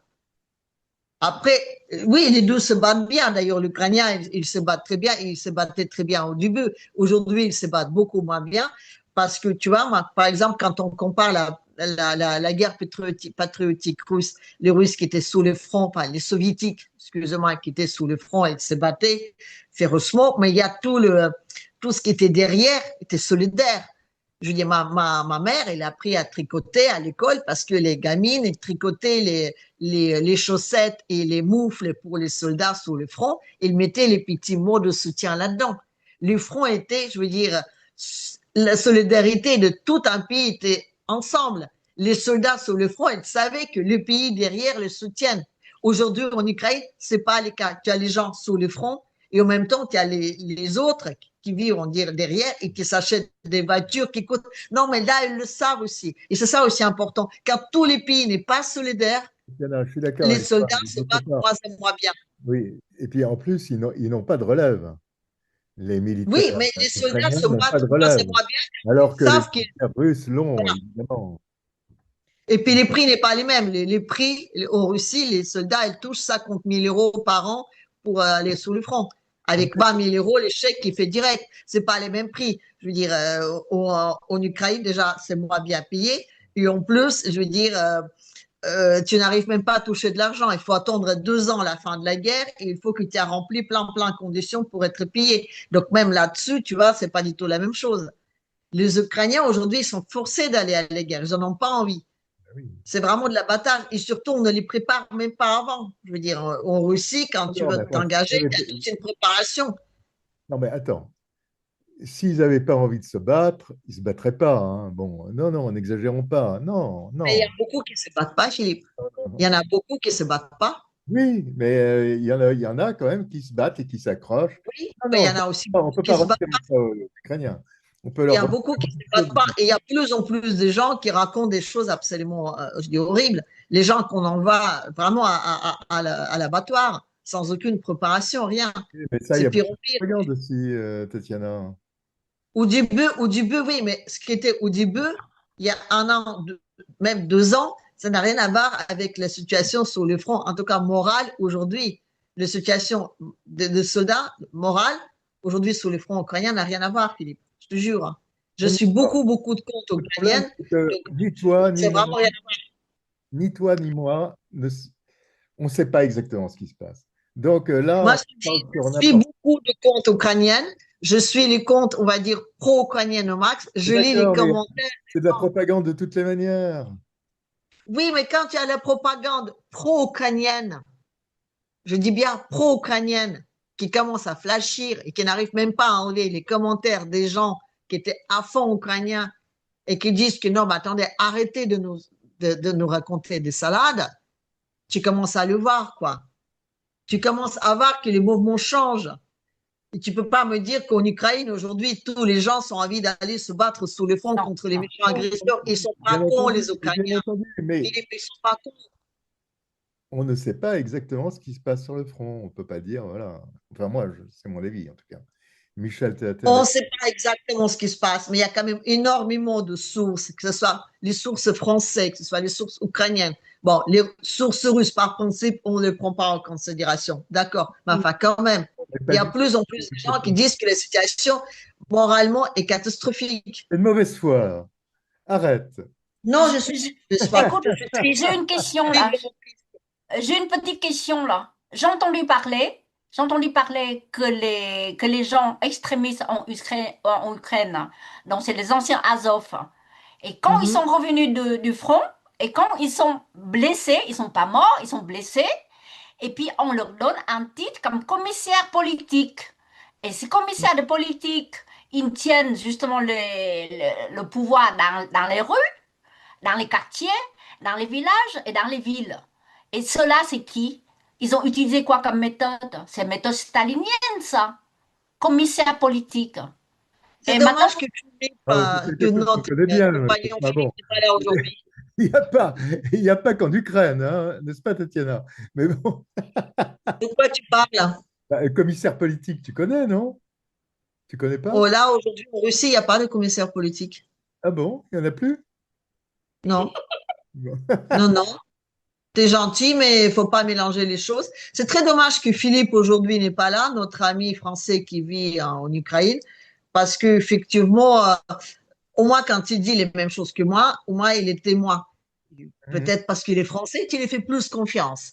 Mais je te jure que ce qui se passe sur le front aujourd'hui, c'est assez terrible. C'est vraiment terrible. Et ça me fait terriblement de peine parce que moi, je ne considère pas les Ukrainiens comme les ennemis, quoi. Je les considère juste comme les pauvres les gars qui se sont embangués dans cette affaire-là et qui se battent pour des choses qui ne leur appartiennent même pas. Oui. Et ça, c'est très triste. Voilà. Tout à fait. Les Tout à Ukrainiens, ce sont vraiment des peuples frères. Et c'est ça qui est vraiment triste de voir que pour les intérêts des uns, on a monté ces deux peuples qui finissent par se détruire. Il y a beaucoup de cas de mariages mixtes ukrainiens-russes qui existent. Il y a certaines. J'ai même suivi une fois où les deux armées, l'armée ukrainienne et l'armée russe, se faisaient face. Et de chaque côté, il y avait deux cousins. Un cousin côté russe, un autre côté ukrainien. Et ils étaient en train de se combattre les uns les autres. Donc, c'est une réalité qui a été entretenue et maintenue pour des intérêts des autres. C'est une guerre civile. Ce qui est intéressant aussi, qui est intéressant quand on dit que c'est le peuple frère. Il faut savoir que quand on parle de l'ukrainien, on va dire ethniquement parlant, on parle plutôt de l'Ouest et plutôt vers le parti de Galicie. Toute la partie d'Ukraine où les Russes sont en train de rentrer aujourd'hui, où il y a des combats, ethniquement parlant, c'est des Russes. Sur ce territoire vivent des Russes d'un point de vue ethnique. C'est pas parce qu'ils ont un passeport ukrainien qu'on peut dire que c'est des Ukrainiens. C'est des Russes. Ce sont des Ukrainiens. Ils sont Ukrainiens par passeport. Moi, j'ai un passeport français. Oui, mais c'est ça. Ils sont Ukrainiens justement parce qu'ils ont ce passeport-là. Ils peuvent avoir des racines communes, mais ce sont deux pays différents. C'est des Russes. Voilà, ethniquement, c'est des Russes. Et comme c'est des Russes, ben forcément, ils ont de la famille. Il y a beaucoup de gens qui vivent en Russie, qui viennent de ces zones-là et vice-versa. C'est pour ça que je parle de peuple frère. C'est le même peuple. C'est le même peuple. À un moment donné, il y a une frontière qui a été, on va dire, passée par là. Et on a décrété que les uns étaient dans ce ukrainien, les autres étaient russes. Mais un document, un passeport n'échange rien. Je veux dire, c'est comme en Afrique. À un moment donné, on a tracé à la règle les frontières en disant que, voilà, cette tribu-là, ici, maintenant, ben, c'est Mali, ici, maintenant, c'est Burkina. Mais c'est les mêmes peuples qui étaient séparés. Et c'est les mêmes peuples, parfois, qui sont obligés de se battre entre eux pour les intérêts qui ne les concernent même pas. Et c'est là où tu dis que... Je te donne un cas au Congo, par exemple. Il y a la frontière qui a été tracée, qui sépare le Congo-Brazzaville de Congo-Kinshasa. Ce sont les gens des mêmes tribus, mais à cause de la nationalité acquise après l'indépendance, il y a certains qui sont de Congolais de Brazza et d'autres de Congolais de Kinshasa, mais quand ils parlent d'eux, ils parlent d'eux comme étant des peuples frères. Ils viennent de la même racine, pour ainsi dire. Ils ont beaucoup de choses en commun. La frontière est quelque chose d'artificiel qui est venu séparer. Mais à cause du fait qu'ils sont maintenant de part et d'autre de la frontière, c'est pour ça qu'ils s'appellent des peuples frères, même si jamais ils ont les mêmes origines. C'est dans ce sens-là. Oui, mais là, je veux dire, la séparation, elle est très récente. Donc, c'est pour ça que je dis ces peuples n'ont pas eu le temps d'évoluer en tant que des peuples. Le peuple ukrainien, dans cette partie-là, n'a pas eu le temps d'évoluer. Les gens qui vivent, ils se rappellent encore qu'ils étaient des Russes. Tu comprends? C'est des Russes qu'on essaie de transformer en Ukrainiens. Tatiana. Donc, la jeune génération, je comprends, mais il y a beaucoup de gens qui ne se considèrent pas comme les étrangers, quoi. Alors, Tatiana, qu'est-ce que tu réponds à cette affirmation on m'a fait cette affirmation il n'y a pas très longtemps. Les Russes, quand ils arrivent dans un territoire, ils russifient, c'est-à-dire qu'ils envoient d'autres Russes occuper ce territoire, etc., etc. Et on m'a parlé de ça au Donbass. On m'a dit, voilà, les Russes ont envoyé des Russes coloniser le Donbass. Qu'est-ce que tu réponds à ça? Oui, et je dirais qu'ils l'ont fait Ils l'ont fait, c'était quand l'an 800, je crois. Oui, c'était ça, hein. C'est ça. En l'an 800, ils ont envoyé vers Donbass des Russes pour coloniser. Et depuis, cette colonisation, elle tient. Non, mais c'est pas sérieux. C'est pas sérieux, quoi. Je veux dire, les Russes, quand ils sont rentrés à Paris, tu sais, en 1814, et ils ont fait la fête, ils ont payé la note, hein, ils se sont repartis chez eux. Quand ils sont arrivés à Berlin, la même chose. Ils ont signé les accords et ils sont repartis chez eux. Les Russes n'ont pas des moyens les Chinois le font. Les Russes n'ont pas des moyens démographiques pour coloniser qui que ce soit. Et ces territoires-là, Donetsk, Lugansk, tous ces territoires-là, ils étaient russes. Ils étaient, on va dire, passés dans. C'est Lénine, finalement, déjà, qui a attribué ces territoires-là en Ukraine. Par la suite, c'était Khrushchev, Crimée, d'un seul coup, au jour au lendemain, paf, on dit, eh ben, ça va être ukrainien. Mais comme c'est à l'intérieur du même pays, ça posait pas de problème. Mais ethniquement, je veux dire, on peut pas mettre les Russes dans un territoire où vivent déjà des Russes. Ethniquement, c'est des Russes. Ils étaient là depuis plus de 1000 ans. De quoi vous me parlez? De quelle russification? On les a ukrainisés, oui. On les a ukrainisés. Mais c'était les Russes à la base. Oui. Et il faut être russe à la base pour devenir ukrainien. On ne peut pas prendre un Tchétchène, un Géorgien, un Chinois pour les mettre là et faire des Ukrainiens. Non. À la base, les Ukrainiens, on a pris des Russes et on les a transformés en Ukrainiens. Même pas le contraire. Donc, ton affirmation, elle est complètement bidon et ne tient pas debout. Je veux dire, désolé, mais Kiev, c'était une ville qui était fondée par des Russes. Ils l'ont pas russifiée, ils l'ont fondée. Odessa, la même chose. C'était fondé par des Russes. Je veux dire, c'est les Russes qui sont arrivés à fonder cette ville. Alors oui, ils l'ont peut-être, je veux dire, russifié, mais c'était il y a plusieurs siècles en avant, pas en arrière. Michel? Bon, je pense que quand de 14 à 2014 à 2022, quand l'armée ukrainienne était en train d'attaquer les oblasts, il y a plusieurs personnes qui ont déplacé leur famille en Russie. Donc, si jamais, maintenant que les territoires ont été conquis et considérés maintenant comme étant des territoires russes, ceux qui étaient partis sont revenus. Donc, pour moi, ce n'est pas un problème en soi. Pour ceux qui reviennent là où ils étaient, mais qui ont dû se déplacer à cause de l'insécurité qu'il y avait sur place. Alors, maintenant, nous allons au Conseil de sécurité.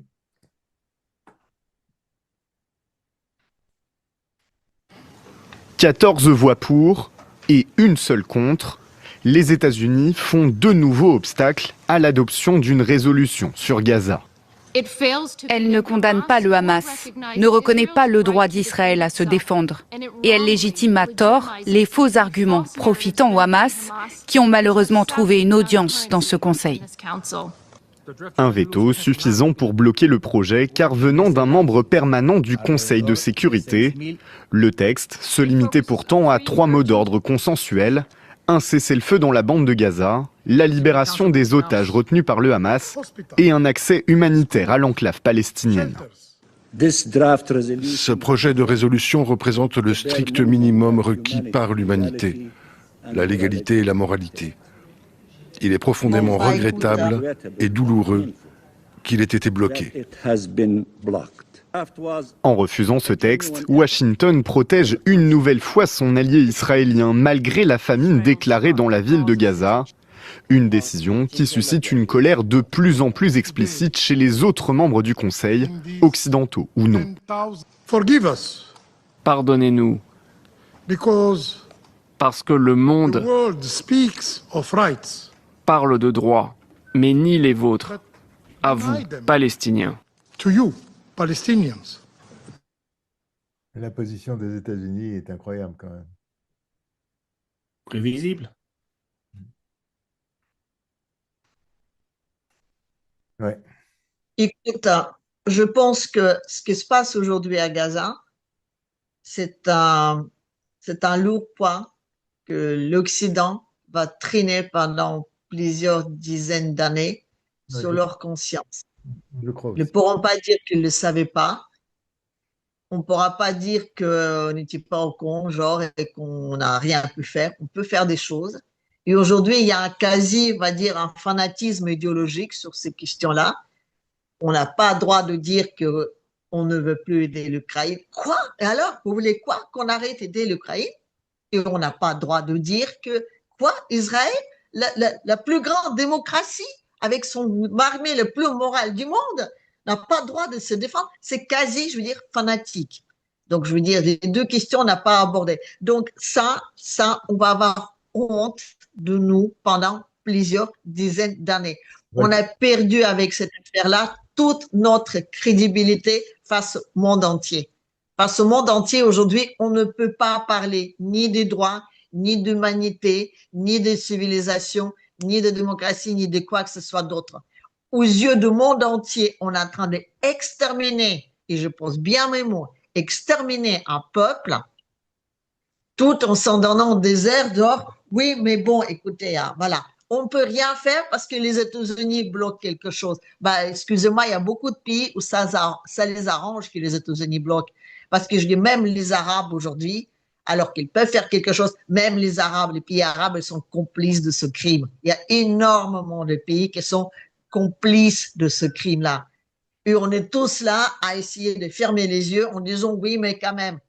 Oui, mais c'est la faute des États-Unis. Excusez-moi, quand on est en train de massacrer, éliminer un peuple de cette façon-là, mais parfois, je pense que les États-Unis, comme disait l'autre Merz, ils sont en train de faire le sale boulot pour tout le monde, parce que tout le monde, quelque part, ça les arrange aussi. Donc, il y a une hypocrisie là-dedans qui est absolument scandaleuse. Et je pense, encore une fois, je veux dire, on va le traîner sur notre conscience, je veux dire, pendant bien quelques temps. Voilà. Michel? C'est malheureusement triste de voir que la situation des Palestiniens est mise de côté parce qu'il y a des intérêts des uns et des autres qui priment. C'est triste de voir que, et encore une fois, quand on parle d'Israël, on parle plutôt du gouvernement de Netanyahou et pas nécessairement de la population, parce que la population de plus en plus est en train de s'élever. C'est clair que l'objectif de Netanyahou, c'est de ne pas entretenir une guerre, même si jamais officiellement vous voyez des personnes genre Madame Yadan ou bien Meir Habib qui passent et disent si jamais ils libèrent les otages, la guerre s'arrête. Ce n'est pas vrai. Parce que si jamais ils étaient préoccupés des otages, ils n'allaient pas continuer à bombarder, puisque les otages sont soi-disant des boucliers humains. Si vous bombardez, c'est que vous voulez les éliminer aussi. Et pour eux, ce n'est pas vraiment un problème en soi. Tout le monde suit sa propre logique. Netanyahou a ses propres intérêts. Il a intérêt à ce que la situation ne se calme pas. C'est pour ça que chaque fois qu'il commence à voir une situation quelque part qui va décrescendo, il doit créer un problème ailleurs, de manière à ce que l'État d'Israël soit toujours dans un état de guerre permanent. Comme ça, son dossier à lui, parce qu'il traîne des casseroles. Il y a des procès, je crois au moins 3 procès qui l'attendent de lui et son épouse. Et toutes ces choses-là étaient même antérieures aux événements du 7 octobre qu'on aime bien reprendre. Mais la population avait déjà commencé à vomir le personnage. Et lui, il est obligé de maintenir une situation de guerre pour assurer sa position, pour assurer une forme de légitimité. C'est comme le président français qui veut toujours garder une situation de guerre parce que si jamais cette situation-là cesse, il aura des comptes à rendre à sa population. Et c'est maintenu comme ça, c'est entretenu comme ça. Et peu importe qu'il ait des personnes qui soient en train de mourir, plus de 75% de la bande de Gaza, les constructions ont été détruites Il y a les 2 millions de populations qu'il y avait au départ qui continuent de diminuer parce que chaque jour, on continue de tuer des gens. Personne ne fait attention à cela. Les journalistes qu'on élimine, personne n'en parle, encore moins la presse officielle française. Et moi, je trouve ça complètement dégoûtant de venir vouloir donner des leçons. Et on entretient cette façon de penser selon laquelle si jamais tu dis quelque chose contre le gouvernement de Netanyahou, c'est que tu es antisémite. Donc, automatiquement, on a fini par créer des raccourcis. Là présentement, il y a un débat avec l'idée selon laquelle si jamais le président français reconnaissait l'État de Palestine, il y a un député français, je crois, qui disait qu'il fallait placer des drapeaux palestiniens. Ça a créé toute une levée de boucliers parce que tout le monde disait non, vous êtes en train de donner raison au Hamas, c'est reconnaître. On crée un narratif pour maintenir cette situation-là et pour les États-Unis, poser un veto. Chaque fois qu'il y a une possibilité de faire quelque chose, ça rentre dans la logique des choses. C'est pour ça que je disais, je ne m'attendais pas à autre chose. Alors, Michel, oui. Je peux dire qu'il y a eu un sondage de Haaretz, c'est un journal d'opposition à Netanyahou, et il y a 80% d'Israéliens qui sont contre la Palestine, contre la réunion des deux États. 80%. Quel est l'échantillonnage qui a été perçu par rapport à ça? Si jamais, par exemple, ils vont faire ce sondage, parce que c'est ça la particularité avec le sondage, c'est qu'on prend toujours un échantillonnage. Dépendamment de là où on prend un échantillonnage. Si jamais on prend chez les extrémistes, c'est normal qu'il ait cette proportion-là. Non, c'est un échantillonnage de la population israélienne, tout à fait normal. Donc, non. Et en plus, eux, ils attendaient un autre sondage parce qu'ils sont hyper contre Netanyahou. Ils sont vent debout contre Netanyahou. Et bien là, ils ont fait la gueule. 80%. Écoute, tu sais que la population d'Israël est en majorité russophone.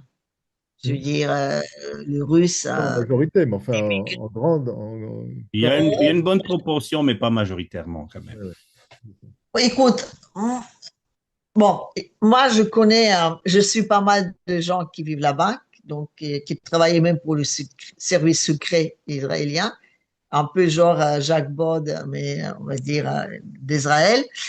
Et donc, généralement, ces gens-là parlent russe, donc je suis pas mal leur compte. Et c'est vrai qu'ils disent ouvertement que c'est un régime criminel et c'est un régime aujourd'hui qui est, comment dire, un peu comme quand tu demandes aux Ukrainiens ce qu'ils en pensent de leur président, je veux dire, les gens vivent aussi dans la peur. Et quand tu vis dans la peur, tu ne réponds pas forcément ce que tu penses, je veux dire, aux questions. Donc, entre ce que disent les sondages, entre ce que moi je connais, écoute, en Ukraine aujourd'hui, les gens disent ouvertement. On parle de l'Israël, on ne parle pas de l'Ukraine. Là, je dis en Ukraine, en Israël, les comptes que je suis, des gens qui étaient au début en tout cas, vraiment, mais je veux dire, c'est vraiment l'Israël de dire totalement, on a le droit de se défendre, on a le droit d'aller bombarder les autres pays quand il y a des terrorismes là-dedans et qui se cachent là-dedans. Il y a des gens, je veux dire, des Israéliens, on va dire, qui sont tout à fait dans cette optique-là. Aujourd'hui, ils disent ouvertement que le pire de ce régime qu'ils disent criminel, ce qu'aujourd'hui ils travaillent contre Israël et contre les Juifs. Et que la réputation d'Israël et des Juifs dans le monde entier est impactée par cette affaire-là.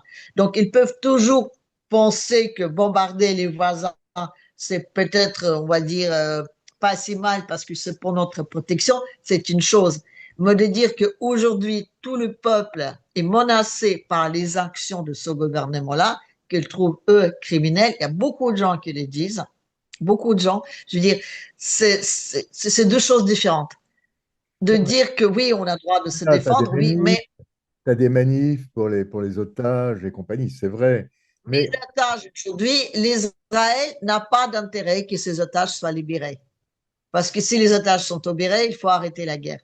Si en plus ces otages-là peuvent Netanyahou, mourir, Netanyahou, on ne peut pas les pas libérer. Israël. Non, mais c'est vrai, Israël, je parle de l'État, je veux dire, de celui qui est au pouvoir. Aujourd'hui, ils ont besoin d'avoir des raisons pour faire cette guerre-là. Et aujourd'hui, ça commence à se voir beaucoup trop. Donc, il y a beaucoup de voix israéliennes qui se lèvent, beaucoup plus que ce qu'on croit, qui se lèvent justement pour aller contre. Moi-même, je suis à moitié juif. Donc, quelque part, je tiens des propos en disant que c'est un régime criminel et ce qu'ils font, ça s'appelle, excusez-moi, une extermination. On peut m'accuser d'être antisémite dans ce sens-là. Mais pour moi, la première préoccupation, elle est justement dans le fait que tout ça, ça va nuire énormément au peuple israélien et au peuple juif. Ça va nuire énormément. Donc, il y a beaucoup, beaucoup plus de gens qu'on pense qui sont aujourd'hui en opposition de ce régime. Et ça va nuire énormément, Rien que pour ça va leur nuire propre énormément intérêt. au peuple d'Israël, ça va nuire énormément également à l'Occident qui soutient Netanyahou, ça va nuire à tous ces gens-là. Oui, et c'est comme ça. Mais là, je te dis, on parle d'une espèce de fanatisme idéologique, parce que là, ça va au-delà de tout raisonnement. C'est comme soutenir l'Ukraine. Ça va, je veux dire, si on raisonne, et c'est ce qu'ils disent des Russes, ils disent, au début, on pensait quand même que face à nous, il y a des gens raisonnables et qu'ils ne vont pas se faire énormément de mal juste pour soutenir cet État. Et ils ont dit non, finalement, on réalise qu'on ne sait pas jusqu'où. Je veux dire, quand on est face à des gens qui ne raisonnent pas, et quand on est dans un fanatisme, on ne peut pas agir. Aujourd'hui, l'Europe elle-même, elle est en train de se créer de gros problèmes, mais elle ne peut pas céder, tu vois.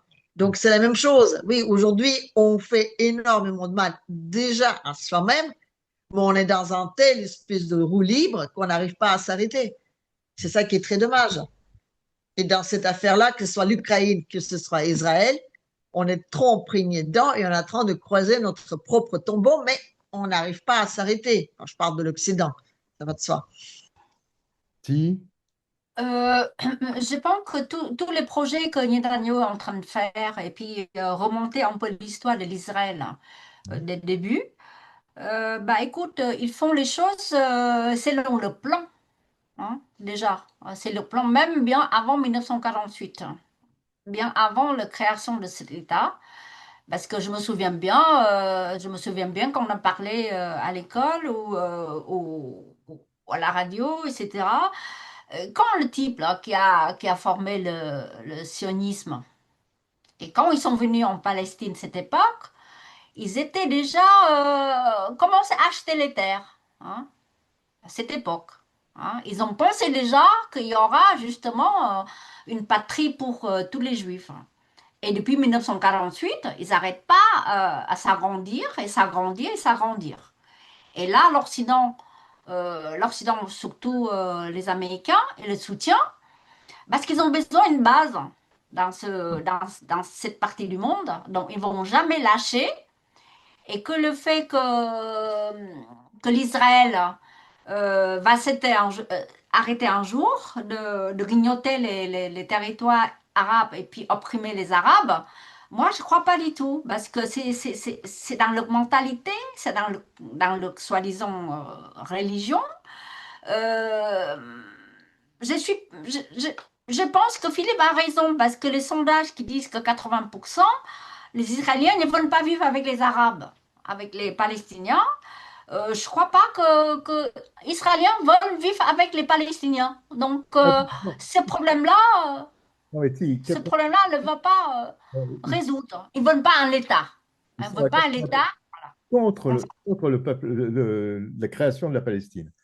Bon, voilà. Voilà. Et jusqu'à maintenant, tous les grands dirigeants arabes et palestiniens qui étaient là, ils ont toujours trouvé un moyen de les éliminer. Donc maintenant, désolé, mais le gouvernement qui sont à Cisjordanie, c'est pas vraiment représentatif. Voilà, donc ce problème-là, ça va traîner encore, je ne sais pas jusqu'à combien de temps. Peut-être jusqu'au moment que Trump va donner l'argent à Netanyahu pour raser complètement Gaza. Mais est-ce que le comité international va laisser faire?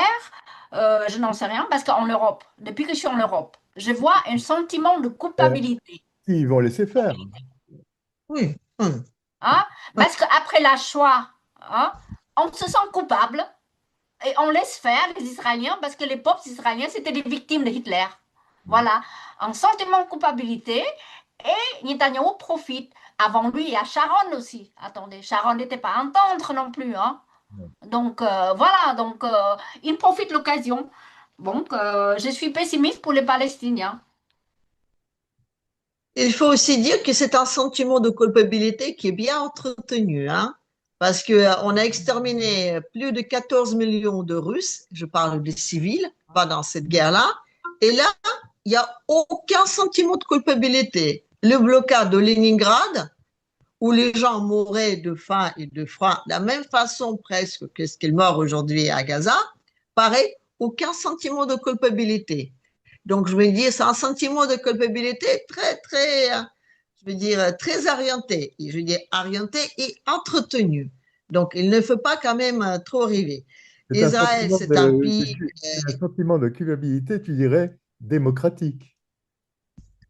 Et ça aussi, c'est une autre question. Parce que regardez bien, que ce soit, je veux dire, aujourd'hui, on a des pays démocratiques aujourd'hui, les plus grandes démocraties aujourd'hui sont dirigées par des gens qui ont je veux dire, un taux de popularité extrêmement bas. Extrêmement bas. Donc, je veux dire, on a des pays démocratiques qui sont dirigés par des gens que le peuple ne veut pas. Donc, je veux dire, quand on parle de démocratie, ça, je dis vraiment à relativiser. On a constitué tellement d'outils, on va dire, j'ai mis plein de guillemets autour, justement pour préserver la démocratie, qu'aujourd'hui, le seul point principal, donc la démocratie par et pour le peuple, ne fonctionne absolument pas. Et c'est quand même la base. Mais aujourd'hui, on utilise, on va dire, les instruments pour maintenir en place des personnes qu'on dit démocratiquement élues, alors que, excusez-moi, la plus grande majorité ne veut pas de... Donc là, pareil, on a, je veux dire, les systèmes qui a atteint un peu son plafond. On parle de démocratie en disant qu'il faut le changer tous les 4-5 ans et c'est ça les principes de démocratie. Non, les principes de démocratie, c'est quand les dirigeants travaillent dans les intérêts du peuple. C'est ça la base. C'est pas l'effet de les interchanger. Mais bon, écoutez, après, on peut ne pas être d'accord avec ça, mais moi, c'est une notion de démocratie un peu qui m'effraie.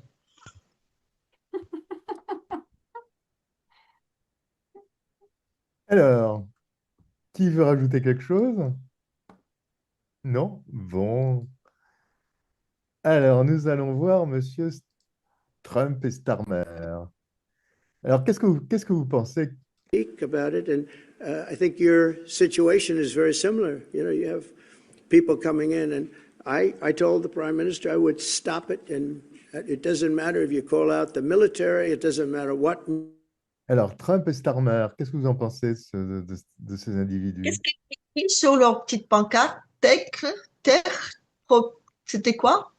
Les technologies, la prospérité du futur, c'est ça? Oui, certainement. Je ne sais pas. Ouais. Non, mais c'est important. C'est important de... Non. Le deal de prospérité technique. Oui. C'est ça. Donc, je reviens toujours au même point. Avec qui il allait là-bas, Trump? Avec des vendeurs de Boeing, avec des vendeurs de, je sais pas, trucs nucléaires, avec des bateaux de je sais pas quoi, des avions, des missiles, non. Et là, avec des technocrates. Aujourd'hui, c'est ça. La discussion, elle est autour de la création d'identité et monnaie numérique. On est toujours dans les mêmes points. En 2012, quand on a bien vu qu'on n'allait pas s'en sortir de la crise de 2008, lequel on traîne toujours aujourd'hui, il y avait 3 propositions posées sur la table. Il y avait les biotechnologies, celles qui venaient plutôt de blocs, on va dire, fédéral et... comment on appelle ça, on va dire, allez, on va mettre l'avatar britannique. Il y a les Américains qui vont plutôt, encore une fois, je parle d'avatar, je parle de pays, on va dire, de propositions qui étaient plutôt les technocrates. Et il y avait donc le monde multipolaire qui venait de la Russie. À l'époque, la Russie était encore partie du G8. Voyez, il y avait ces trois choses. Et c'est entre ces 3 blocs aujourd'hui qu'il y a toute cette bagarre. Et à un moment donné, il faut faire, on va dire, des arrangements. Et Trump, il allait là-bas pour finalement faire un coup de femme d'une, comment dire, condition légère dans le dos de Poutine. Donc, à un moment donné, on s'associe avec Poutine, donc monde multipolaire et les technocrates pour aller contre les biotechnologies et les mondes, on va dire, fédéral, où tout passe par le central bank contre, comment on appelle ça, identité numérique, monnaie numérique et, je veux dire, une espèce de, comment dire, l'apartheid numérique aussi, où tu auras des gens selon telle et telle chose auront accès à telle et telle chose, ou alors on passe dans un monde de technocrates total où on n'a rien à fiche de tous les progrès biologiques, on est en train de mélanger les gens, les peuples, les races et tout ce que tu veux, ou les mondes multipolaires. Donc Trump a essayé de s'associer avec les mondes multipolaires et il a vu qu'il était trop gros pour lui, parce que le monde est multipolaire, il est beaucoup trop gros, donc il va avaler les États-Unis. Donc, du coup, il va aller faire ses petites affaires là-bas. Tiens, ici, le monde technologique, dans ce coup, on les met en avant. Et moi, je dis encore une fois, c'était un coup de bip dans le dos multipolaire. Mais je ne sais pas ce que ça va donner. Il peut faire les deux. C'est comme ça que moi, je laisse faire cet rendez-vous. Et Tatiana, il peut faire les deux, non? Ah non, non, non, on ne peut pas faire les deux. On ne peut pas, parce que je veux dire, c'est ou l'un ou l'autre. On ne peut pas. Parce que le monde multipolaire ne va pas s'associer avec les biotechnologies. Ça, c'est niet, niet, niet. Donc, on peut s'associer avec Trump en disant, mec, écoute, vaut mieux que tu restes vivant, mais parmi les autres, ou alors tu disparais. Bon, visiblement, il espère peut-être que, je sais pas, il pourra peut-être faire quelque chose. Et peut-être dans ce cadre-là aussi, le fait qu'on a baissé les taux d'intérêt, la réserve fédérale pour les emprunts, peut-être que c'était un bon geste. Peut-être aussi qu'il y avait un bon geste dans le fait qu'on a ratifié les accords avec l'Ukraine. Parce qu'il y a beaucoup de choses, je veux dire, qui se situent à ce niveau-là. Je sais pas. Mais bon, je veux dire, on connaît les Britanniques, hein, je veux dire, c'est des alliés qui trahissent toujours ses copains, voilà. Donc, et si Trump, il va dans ce sens-là, je donne pas une longue vie aux États-Unis en tant qu'un État, ça c'est sûr et certain. Mais bon, on verra ce que ça va donner. Michel?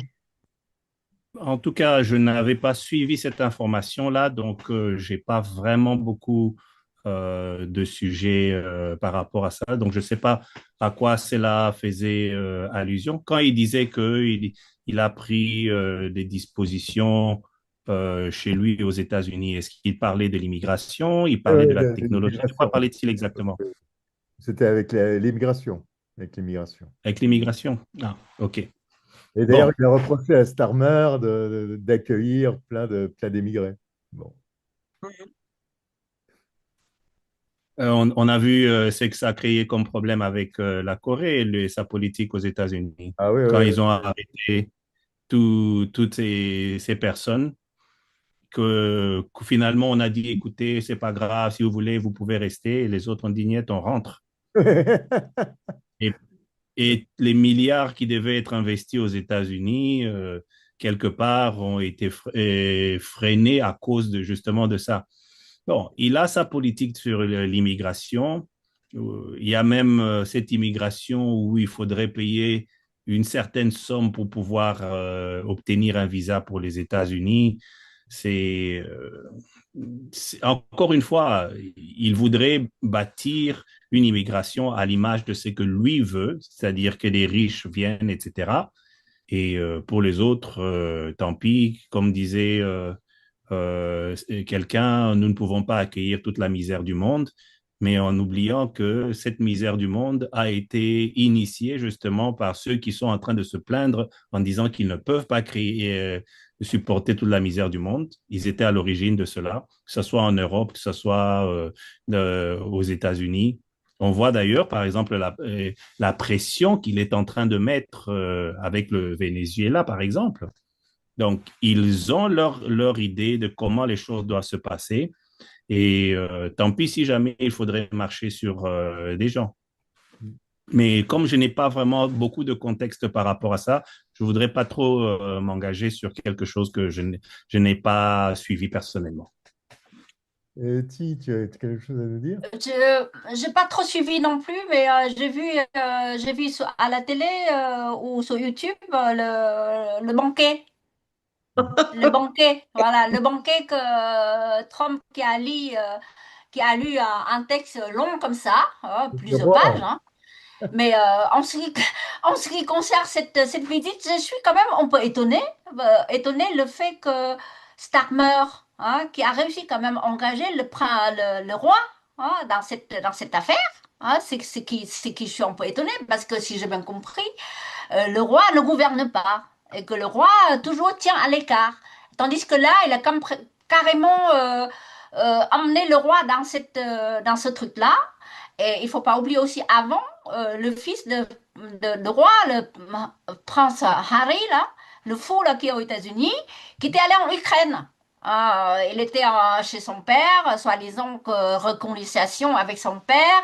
Après, il a fait une visite surprise en Ukraine. Et maintenant, en ce qui concerne M. Starmer, M. Starmer, il n'est pas du tout populaire dans ce pays.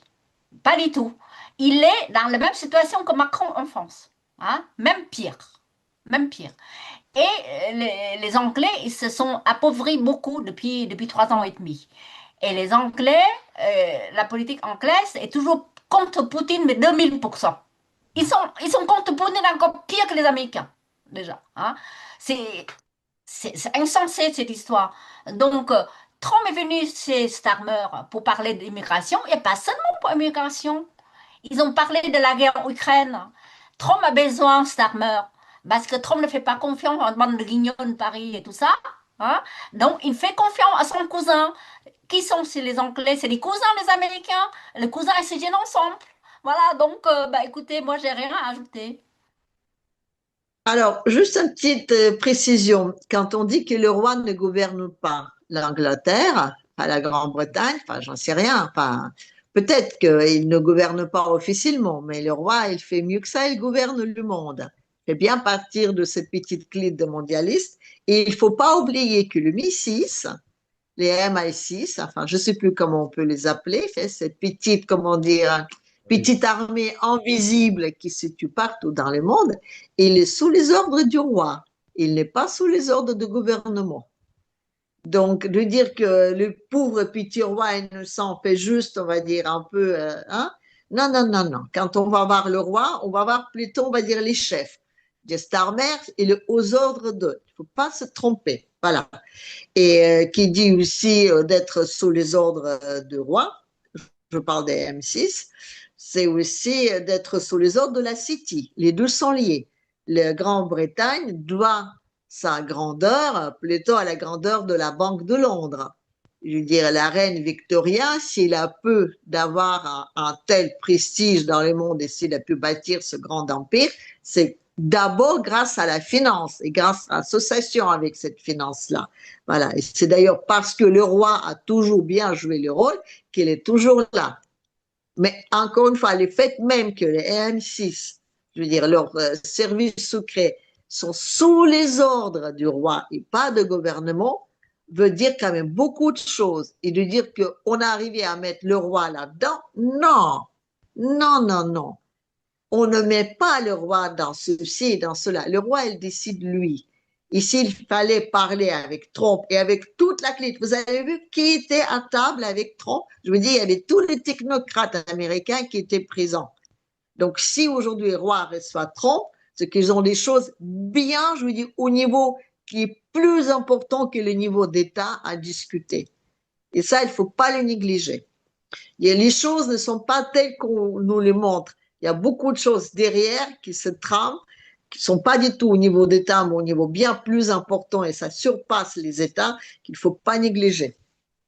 Dis-moi, Michel, toi, tu es citoyen de Sa Majesté, encore, non? Oui. Oui, par exemple, pour les immigrants qui arrivent au Canada, qui s'installent au Canada, après une certaine période, ils peuvent appliquer pour obtenir la citoyenneté canadienne. Et dans le discours de la citoyenneté canadienne, on fait vœu justement à la couronne. Voilà. Parce Oui, que c'est toujours colonie. Oui. On l'appelle plus sa colonie, mais c'est quand même toujours sous les ordres du roi, tout comme en Australie. Il ne faut pas Bon, l'oublier. sous les ordres, non, pas dans la mesure où le roi existe. C'est plus une autorité morale Une qui est reconnue autorité qui quelque part. dirige, mais qui ne s'expose pas, on va dire ça comme ça. Il ne faut pas négliger. Il faut pas négliger Non. l'autorité ni du roi, ni de Vatican. Mais en Je veux Inde dire, il y a aussi. des autorités comme ça qui ne se mettent pas en avant, mais qui sont quand même très importants. Non, mais l'autorité par de la couronne rapport au Canada, je ne serais pas aussi affirmatif. Il y a définitivement une autorité morale qui existe, culturelle qui existe, mais plusieurs fois, le Canada a pris des mesures qui n'étaient pas nécessairement dans l'intérêt de la Grande-Bretagne.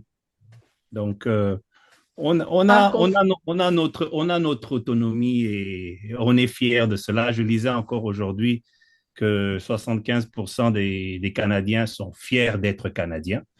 Et ça, c'est quelque chose qui est là. On reconnaît historiquement l'apport de l'Angleterre, mais en termes de direction, le Canada fait son chemin. Peut-être que je suis naïf. L'autorité du roi, c'est une autorité supranationale. Ce n'est pas l'intérêt, ce n'est pas, je veux dire, l'autorité du pays. C'est un peu comme l'autorité de ma jumelle maléfique, Madame Layen, j'arrive jamais à prononcer son nom. Donc, aussi, son autorité, elle est supranationale. Je veux dire, c'est une autorité qui englobe des choses. On ne peut pas dire que c'est elle qui dirige les pays, mais elle a une autorité supranationale. La même chose, le roi, c'est une autorité supranationale sur plusieurs pays qui font aujourd'hui partir, je ne sais plus comment ça, l'amitié britannique ou je ne sais pas quoi d'autre. Mais oui, elle mais existe. Il y a une différence.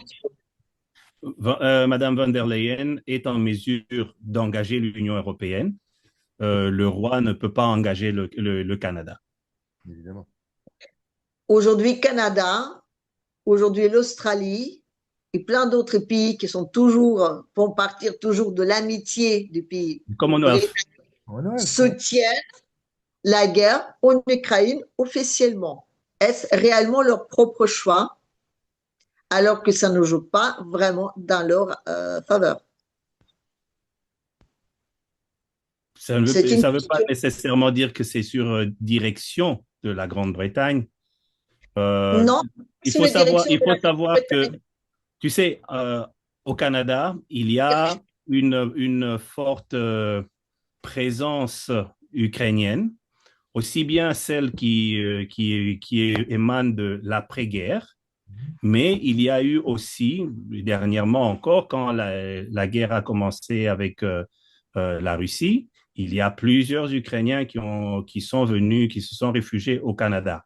Donc, le Canada, en voulant rester logique avec sa propre politique, participe justement à cette guerre à l'Ukraine. Mais comme je l'ai dit la fois passée, on participe, mais c'est vraiment une participation symbolique comparée aux contributions des autres intervenants. Dis-moi, Michel, rappelle-moi, est-ce que les Canadiens sont allés en Irak avec les Britanniques? Oui, je crois que les Canadiens sont bien allés en Irak. Ouais. Oui. Comme... Les Canadiens souvent suivent un peu la direction que les États-Unis donnent. Oui, puis il y a des moments où on n'a pas vraiment d'accord. C'est à ce moment-là où il peut y avoir des frictions. Donc là, pour le moment, il y a quelques frictions avec nos voisins du Sud. Mais en général, les Américains et les Canadiens s'alignent pour pouvoir travailler de concert. Normal, ils ont le même maître. Pour l'Irak, c'était avant tout parce que les Anglais s'engageaient également. Oui. Et ils ont le même maître, ne l'oubliez pas. Les Australiens également étaient là d'ailleurs. Et il faut vraiment arrêter de penser en termes d'État. La Grande-Bretagne en tant qu'un État n'a rien à voir avec l'État, je veux dire, l'État celui qu'on va dire qui n'est pas un État en terre, enfin dire en place, un État qui se propulsait partout. La City aujourd'hui, excusez-moi, à elle appartient plus de moitié du monde, pour ne pas dire presque, on va dire 70%. Je veux dire, c'est des États qui sont en dehors de notion d'État. Aujourd'hui, les États-Unis, ils appartiennent, excusez-moi, à la réserve fédérale, parce que c'est elle qui contrôle leur monnaie. On parle d'un État, mais on parle aussi de quelque chose qui est au-dessus de l'État. Les États-Unis étaient un bras armé de la réserve fédérale, on peut dire aussi de on va dire de ce pouvoir financier aujourd'hui qui dirige le monde. Et ce pouvoir financier, il est extérieur aux notions d'État, c'est supranational. Donc, quand les États-Unis et les Canadiens travaillent dans le même sens, c'est pas parce que c'est les États-Unis qui leur imposent, non, parce qu'ils ont les mêmes maîtres. Donc, je veux dire, on continue toujours de dire, oui, c'est pas dans l'intérêt de la France ou de la Grande-Bretagne ou de je sais pas quoi. On est dirigé par des gens qui n'ont pas l'intérêt national. Donc, il faut qu'on arrête à mélanger ces deux notions. L'Occident, aujourd'hui, est dirigé par des corporations et par les maîtres d'argent. Sans argent, aujourd'hui, on n'est rien. C'est ça notre seule puissance et notre seule arme. La particularité qu'il y a, c'est que c'est vrai qu'il existe un gouvernement de l'ombre. Ça existe et ça s'applique dans tous les pays du monde. Il y a la partie visible, je pourrais l'assimiler à un iceberg, il y a une partie visible qu'on voit, mais il y a une partie souterraine qui existe aussi. Mais au-delà de cet aspect-là, peut-être que je suis naïf, peut-être comme diraient les abonnés de Tatiana, ils diront que je suis un naïf, un rêveur. J'accepte ce titre-là et c'est en tout cas comme ça que moi je vois et je vis la chose. Peut-être que j'ai tort, peut-être que j'ai raison, mais en tout cas, c'est ainsi que les choses se présentent de mon côté. MI6, les services secrets de Sa Majesté, on dit bien de Sa Majesté, c'est l'armée de l'ombre qui se situe partout dans le monde. L'espionnage de la Grande-Bretagne, je veux dire, c'est ce qu'on peut dire. On travaille avec les CIA, je veux dire, c'est partout présent. Et je vous rappelle encore une fois, ça ne reçoit pas des ordres de gouvernement britannique. Si ça, c'est pas la preuve que le roi il a quand même un certain pouvoir dans le monde, je ne sais pas ce que vous voulez d'autre. Je ne sais pas si jamais on peut assimiler le gouvernement de l'ombre comme étant émanant du roi. Non, mais il en fait partie. Il en fait partie. Parce que depuis plusieurs siècles, on va dire, leur royauté travaille main dans les mains avec la City. Donc, c'est ça. Donc, si jamais il en fait partie, ce n'est pas la royauté qui décide. Non, mais il en fait partie. Il en fait partie de ces gens-là qui décident. Donc, Trump, quand il veut vraiment parler d'affaires, c'est pas Starmer qu'il va venir voir. Vous avez dit qu'il y a l'armée de l'ombre. Oui. Bah, je suis on peut d'accord et on peut pas d'accord. Parce que regardez, les députés européens, ils sont 677, quelque chose comme ça. Il paraît que les lobbies, c'est 1500. Donc les lobbies, c'est qui? C'est des soldats de l'armée de l'ombre. Donc ils ne sont pas vraiment dans l'ombre. Étant donné qu'un député européen qui est suivi par 2 ou même 3 lobbyistes derrière. Alors chez nous, c'est pareil. Trump qui est parti voir Starmer et le roi Charles avec le milliardaire Murdoch. Parce que j'ai vu sur le banquet, il était là. Hein? Ouais, donc, tout ça. Vous dites que l'armée de l'homme, il est un peu, des fois, il est un peu pas très l'ombre. Hein? Non, mais il n'est pas très l'ombre. Mais enfin, je veux dire, c'est des gens qui ne s'exposent pas. On expose, on va dire, les présidents ou les premiers ministres. Aujourd'hui, Merz, excusez-moi, l'ancien dirigeant de BlackRock au parti en Allemagne, oui, je veux dire, aujourd'hui, on peut dire que plus ou moins il est exposé. Parce que normalement, je veux dire, les dirigeants de ces grosses boîtes d'investissement ne vont pas prendre ces postes importants, parce qu'à un moment donné aussi, il faut quand même trouver des gens qui sont prêts à sacrifier leur pays dans les intérêts de ces boîtes privées. Mais normalement, les vrais dirigeants de ces, les vrais gens à qui tout ça, ça appartient, oui, on les connaît, on le voit, mais ils ne s'exposent jamais. Ils vont toujours exposer les pauvres, excusez-moi, les pauvres petits acteurs de Pacati qui vont nous faire de jolis petits discours, hein, bien positionnés, bien appliqués avec, comment dire, avec tout ce qui va avec, mais ça ne reste juste des marionnettes, même pas, on va dire. C'est même moins que ça. Voilà. Qui travaillent dans les intérêts de leur maître, pas du tout dans les intérêts des États. Et c'est souvent des sacrés psychopathes, parce que pour être prêt à sacrifier l'État pour lequel, finalement, dans lequel ils se trouvent, pour être sacrifié, je veux dire, jusqu'à sacrifier les vies humaines de cet État-là, il faut être un sacré psychopathe. Ça, c'est sûr. Bon, eh bien, écoutez, mes chers abonnés, c'est la dernière fois que nous nous retrouvons sur YouTube. Pas sûr. Pas sûr. Pas sûr. Et on a toujours ma chaîne. Avant d'aller plus loin, je voudrais ajouter quelque chose.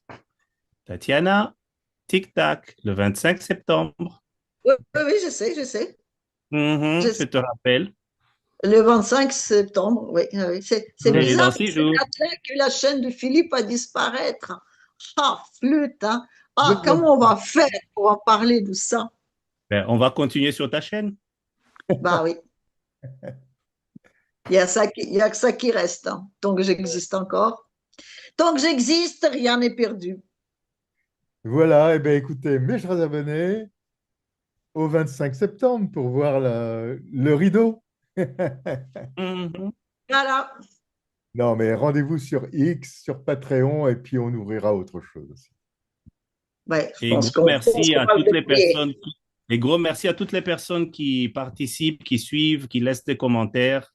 Merci vraiment de tout cœur. Ça nous permet aussi d'apprendre des choses parce on ne connaît pas tout. On apprend aussi des remarques des uns et des autres. Et ça nous permet aussi de recevoir un feedback. Donc, merci à toutes les personnes. Merci aux remarques, aux critiques qui sont toujours les bienvenues. Et ça nous permet aussi de garder les morales et de continuer dans ce sens, en sachant qu'on le fait d'une façon totalement bénévole, donc pour ma part et pour le vôtre. Voilà, donc je veux dire, on a besoin d'un soutien moral pour continuer dans ce sens. On a besoin de se sentir utile. Voilà. Voilà, Donc, moi aussi, je voudrais dire merci à tout le monde et que ce que nous discutons ici, c'est notre avis personnel, hein, uniquement personnel, et pas trop prendre au sérieux parce qu'on s'amuse en même temps. Merci beaucoup. Et aussi, tout le monde peut participer, enfin, normalement. Oui. Je veux dire, si on a encore les moyens techniques pour le faire. Et cette fois-ci, il faudra me joindre sur mon site qui va être un peu détérioré parce qu'il n'y aura plus de vidéos. Et puis sur Patreon. Voilà. Et sur Tipeee, non? Tu ne peux pas envoyer à tes abonnés Tipeee les vidéos? Ouais. Oui, moi, j'en ai pas beaucoup, moi, d'abonnés Tipeee. Ouais, sur Tipeee. Oui, moi c'est le Tipeee qui me fait vivre. Merci, mes tipeurs. Voilà. Parce que j'ai que ça, comme soutien. Voilà. Allez, comme on dit, c'est pas quand. À la revoyure. C'est ça. Ciao, ciao. And this is why we raised the critical issue of China's support for Russia's war of aggression against Ukraine. Le grand problème pour Volodymyr Zelensky avec ces révélations, c'est qu'elle cloche tellement avec l'image qu'il s'était créée avec son personnage fictif Vassil Holoborodko dans la série Serviteur du peuple. Je me félicite de l'adoption ce matin de trains de sanctions visant des individus et des entités ayant porté atteinte aux intérêts de la France